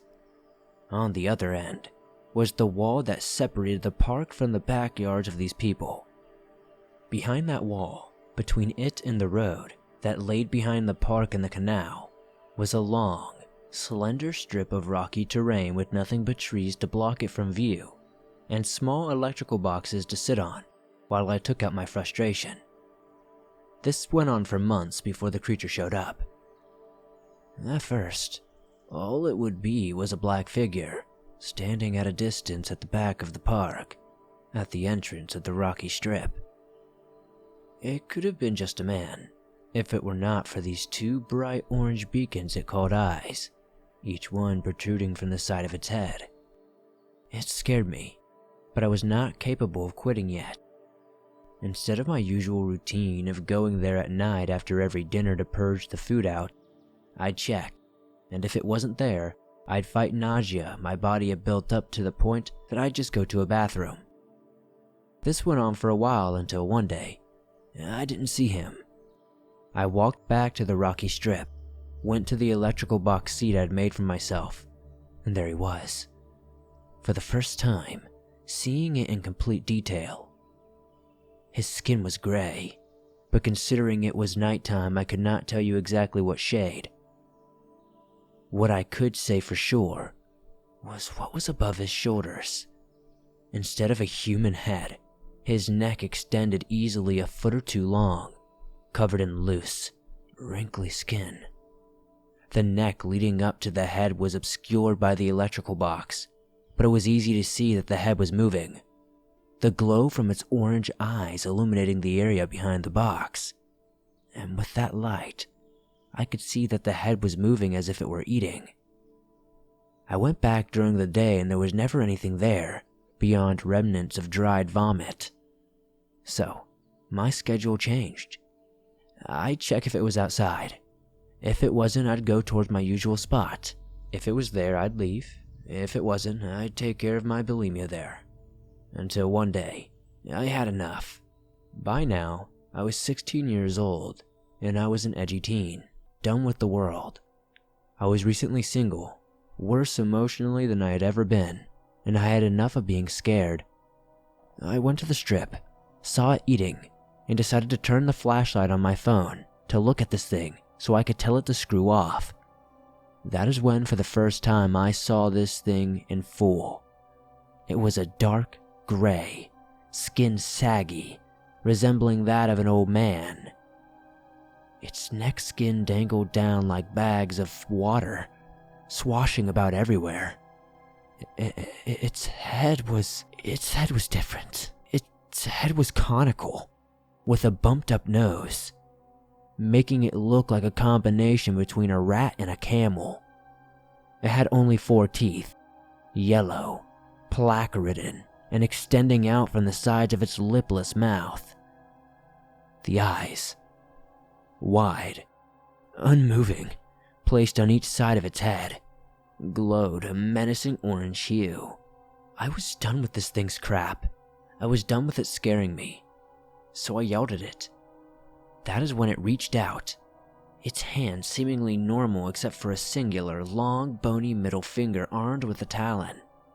It scratched me. That's when I knew I messed up. The moment I figured out what just happened, I ran, and I swear, when I looked back behind me, this thing was chasing me, running awkwardly on all fours. It did not make any sound, but I swear the way it moved its jaw, it was either speaking or laughing. When I left the rocky terrain, I lost sight of it, but I kept running back home. I never went back there at night again. If there are any more details you need to help figure out what this thing is, please comment or message me in the chat or whatever. I put my email in the details of this message, so Swamp Dweller, you've got it if you have any questions or any information. I'm almost 22 now. It's been 6 years and I'm still absolutely terrified of what this thing was. Any help would be appreciated.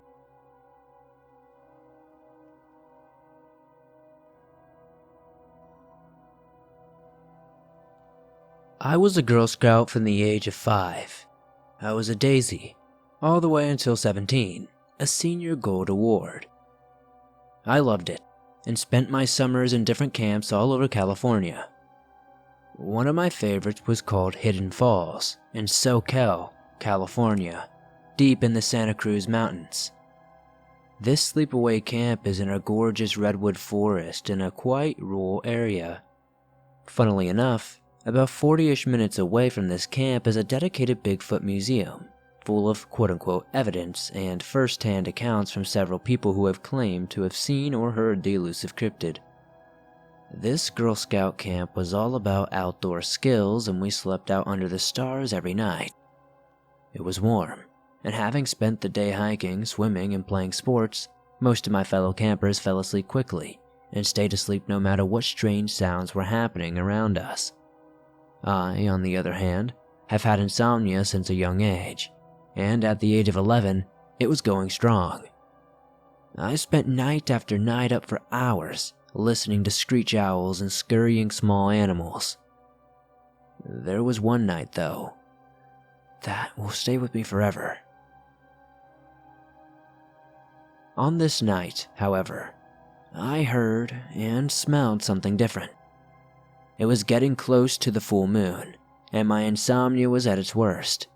I did not have a watch or a phone. It was the early 2000s, so it could have been midnight or it could have been 3 a.m. I don't really know. I had been listening to the owls hunting in the field next to our campsite with my eyes closed, trying to convince my stubborn mind to fall asleep. Suddenly, everything went incredibly quiet. All the night birds, bugs, and small scurrying animals fell silent and still. I heard a heavy stomp. From the distance, that seemed to echo through the field. Getting closer, at first I figured it was one of the other camping groups coming over to prank us. Honestly, that wouldn't be too out of the ordinary. That was until I smelled it. It was one of the worst smells I have ever smelled. A sharp, freshly skunked wet dog compost BO odor that I have never smelled again. It was so bad that I nearly vomited and made a kind of choking dry heave noise. The thing just froze in the field, and it was at this point I finally opened my eyes to see a huge, tall, dark figure outside on the side of the field, running full speed the other direction. I did not dare to get up, and no one woke up around me either. I have no proof other than my word, but I know what I saw. It was tall, hairy, and smelled like a combo of skunk and a septic tank.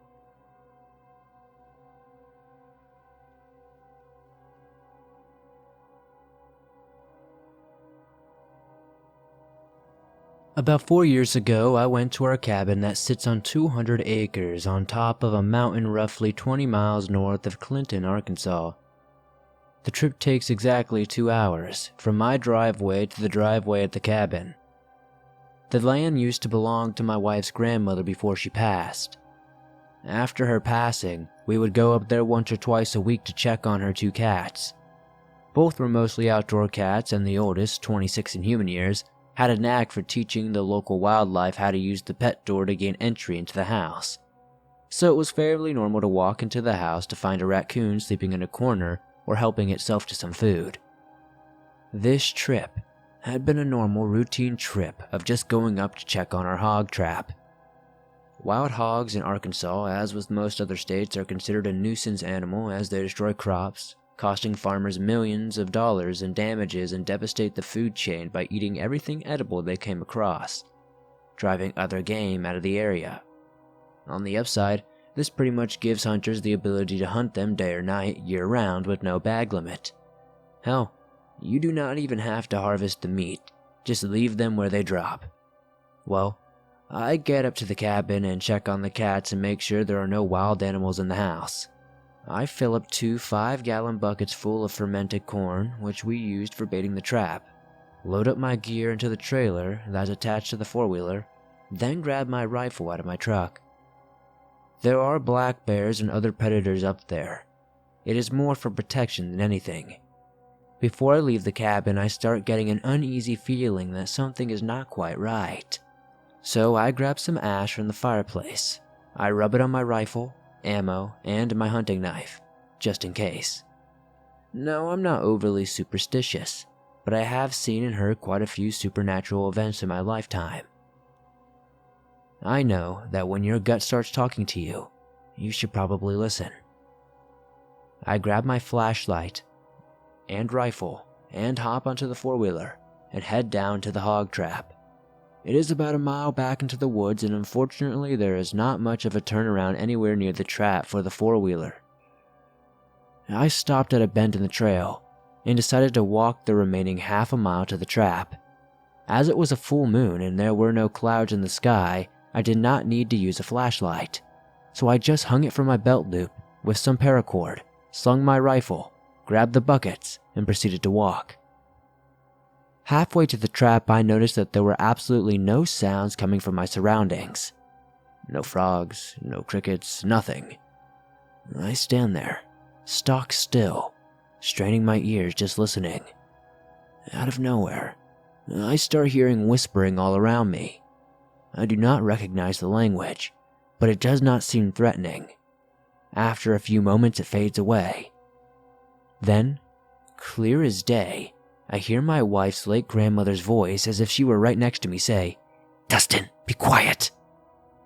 I shagged ass to the trap, baited it, and walked back to the four-wheeler as stealthily as I could. I knew something was not right, and I did not want to stay any longer than I needed to. As I approached the four-wheeler, I just couldn't get this feeling to shake.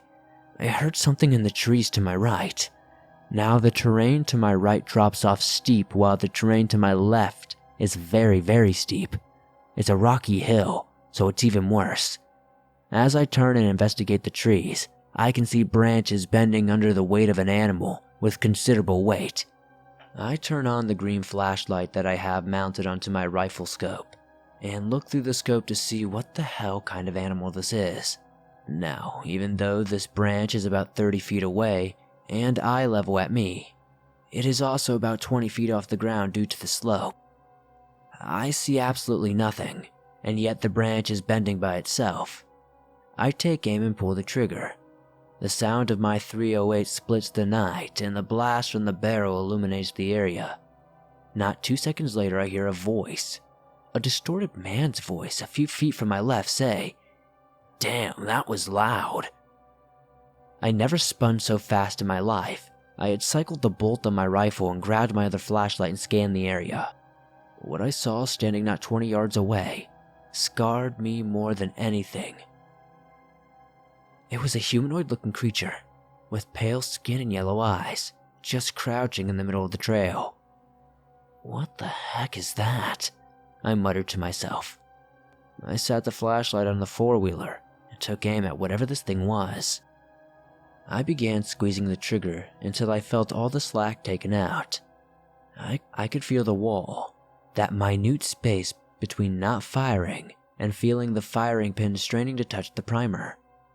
My heart beat loudly in my ears. This creature looked at me and slid its lower jaw from one side to the other, making its teeth click against each other. "Your move," I thought to myself. The creature started sniffing the air and turned its head as if it were detecting something else other than me. I refused to look away, but I could hear something else approaching, coming down the hill.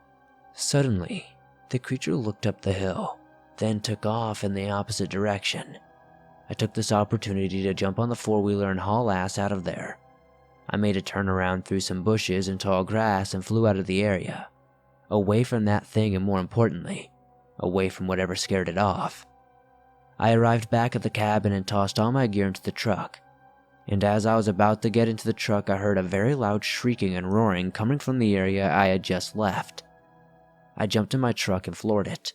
As I was coming to the turnoff to the trail from the main road, I could still hear the shrieking and roaring going on. Whatever had scared that creature off had apparently caught up with it and was now tearing at a new one.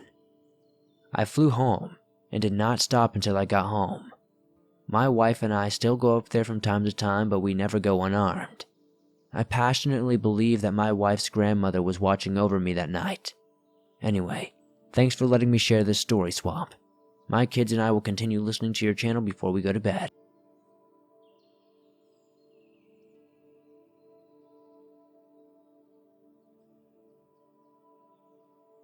Well, a little backstory. I have some training in basic to advanced law enforcement tactics, laws, and well-awareness of my surroundings. This is important as in security, depending on where you are stationed at, you must be extremely aware of your surroundings. I have been sent all over the place in Fresno, California. I have worked from ghetto places to high-end places, as well as bars and clubs. I have seen some stuff and at one point pulled out my weapon on a dumb kid. This event, though, kind of had me tripping out as I never actually was able to confirm what I had seen. I was working at an apartment complex called Millbrook Country Club Apartments. I would work there from 10 p.m. to 6 a.m. On this night, I remember walking along the parking lot in the center of the complex. There is like a storage shack that has lights pointed out toward the houses by the border of the fence. As I'm making my way to the shed, I noticed a shadow coming towards me, though this shadow had long fingertips that seemed like claws. It had seemed like the arms were extremely long, unnaturally long. The best way I can describe it would be like Slender Man, but with longer arms that would meet the ankles. I had my LED 1000 lumens bright flashlight. I pointed it towards the shadow. I swear, I watched it disappear. So I pick up my pace and walk the short distance of 5 feet or so. When I am behind the shed, I see nothing. No person, no noise, no shadows, just nothing. So I continue my rounds. 15 minutes later I make another round, and this time I am walking towards the shed once more, but from a different angle. I decide to shine the light over the cars in the parking lot, and when I move towards the shed, I see a black shadow dart to this palm tree that I assume is about 4 stories tall. I calculate the height as the surrounding buildings are all 2 stories tall, and the palm tree would tower over them. The distance from the shed to the palm tree would be about a football field in length. I noticed the movement and quickly reacted. I pointed the flashlight to the palm tree and I see what looks like a black bird or something with feathers. I follow it, the path, and it leads to a tree across the complex next to a man-made canal. I at this point have a clear view of the palm tree, shed, and that tree across the canal. I calculate the distance from the palm tree to be about 1/4 or so of a mile, but the tree near the canal is about 10 feet tall and had little branches. Well, I saw this black mass crash into the tree. I saw branches fly off and land all over. I shine the light to it, but I see nothing. Wanting to confirm I saw what I saw, I leave the site and make the short walk down to the canal on the other side. I never found a body or any sign that something actually made contact with the tree, except for the branches all over the ground. If anyone in the chat might know what I saw, please let me know.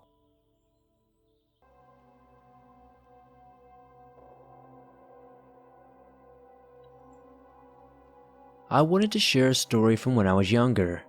I am not super old now. I am only 35, but I remember something that happened to me when I was younger. I live in Central Oregon, and we have tons of forest around here, especially in my hometown where I grew up, in Prineville, Oregon. When I was about 18 years old, I had my first car, an old beat-up Mustang. Not the cool kind of Mustang, but the old 70s Mustang. It was slow, but at the time, I thought it was the coolest car ever because just like any other teenager, it was my freedom. When I had a long day or could not sleep, I'd often go for a drive on this old road called McKay Creek.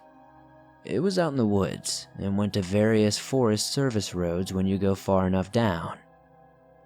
It was always a nice drive because the only thing I'd ever see out there on occasion was deer, and there were lots of nice clearings out there where I could pull off and just look at the stars, enjoy the forest, and the quiet. One night, I was having very bad insomnia, and I was stressed out. My dad told me I needed to move ASAP because they could not afford me to stay. I had just freshly turned 18 that week. I was not really prepared for that, but life must start sometime, I suppose. I have always been a huge computer nerd and never really slept well anyway. It was about 1 a.m. and the stress just got to me, so I decided, time to go for a drive and clear my mind. I will be okay. We got this. It's not so bad. I figured I'd just go hit my favorite road, play some video games when I got home, and then go get some sleep. I am not really a religious person, and I don't really know if I believe in the paranormal, but I could never explain what I saw that night. Down the road some miles after hitting the forest, there's a nice fork in the road that lets you hit some beautiful twisty roads in the forest. Or if you go right onto an old gravel service road. Just before it is a clearing with a huge circle that you can pull into and park. It's 1 a.m. in my tiny hometown, so I had it all to myself. I pulled off, turned off my car, and got out and decided to stargaze a little. It was insanely quiet, and it seemed a little weird, but I figured, well, it is nighttime, but it's still weird I don't hear any frogs or crickets, but whatever. Off in the distance, I heard a branch snap, and I thought, stupid deer. They're usually quiet little buggers, but I guess it's that time of night. Off in the distance, I see a set of orange eyes glowing like light is hitting them, but the lights on my car are not on. It creeped me the heck out. Usually deer are staring at your headlights, and at this distance, since I was relatively quiet, I would not think that they would be staring at me like this. I got back in my car and turned on my headlights. My car was still sort of angled towards the road. It lit up the hill a little bit, so I hoped it'd make whatever this thing was disappear. It wasn't a cougar or something like that, that's for sure. When I turned on the lights and looked, nothing was there. What the heck? I thought. The hill was not completely covered in trees, and wasn't completely covered in foliage either, so nothing would be camouflaged out there. I turned them back off, thinking maybe whatever it was, maybe the lights beaming at it scared it off. A few seconds later they showed back up and started zigzagging down the hill slowly. I turned my headlights back on, and then saw the outline of a huge thing walking on all fours. I do not really know what it was. Cougars are unmistakable to see, if you are lucky enough to spot one, and we had sightings of them, but it was not a cat. It was almost dog-like with a weird wide sprawled out stature, and was kind of hunkered down like it was trying to hide its size, but I could tell that it was big. It had black fur, and it looked just like it was scraggly and angry. I screamed at it, "Get out of here!" hoping it would startle it. It stopped zigzagging down the hill, paused, and just kind of turned its whole body towards me and stared at me for a second, like it was sizing me up. I screamed at it again, "Go! Get out of here! Go!" After a short pause, it made a weird grunting growl. I had never heard a sound like that before. It was almost like it was shrugging me off and started moving straight toward me. All I could feel was a dread, and I felt like this thing did not want to do anything nice to me. I was already at my door half hanging out. I hopped in, locked it, turned the key, and just thinking that this thing better start. The car started and I got the heck out of there. I kept looking in the rear view expecting to see something horrible, completely paranoid and hysterical. I never felt so glad to get out of the woods.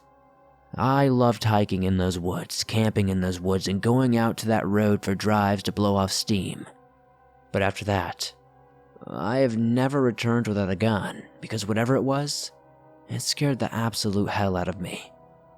After hearing some of the stories on your channel, I was not sure what I saw, but it sounded like other stories I had heard of people talking about dogmen or skinwalkers. I still have no idea what it was, or what to think it was, but I haven't shared the story with all that many people since the few times I have, people look at me like I'm crazy. I still cannot get over its size. The thing was huge. Like it could have easily taken both seats of my car huge. We never have wolves in that area, and coyotes are way too small. This thing was all alone and really big. I still backpack in the Pacific Northwest regularly, and I've been all over Oregon in the woods, and I have never seen anything like that since. I still carry because it still stays with me, and I am always scared I will be out in the middle of a backpacking trip and something like that will show up again. I just cannot forget it.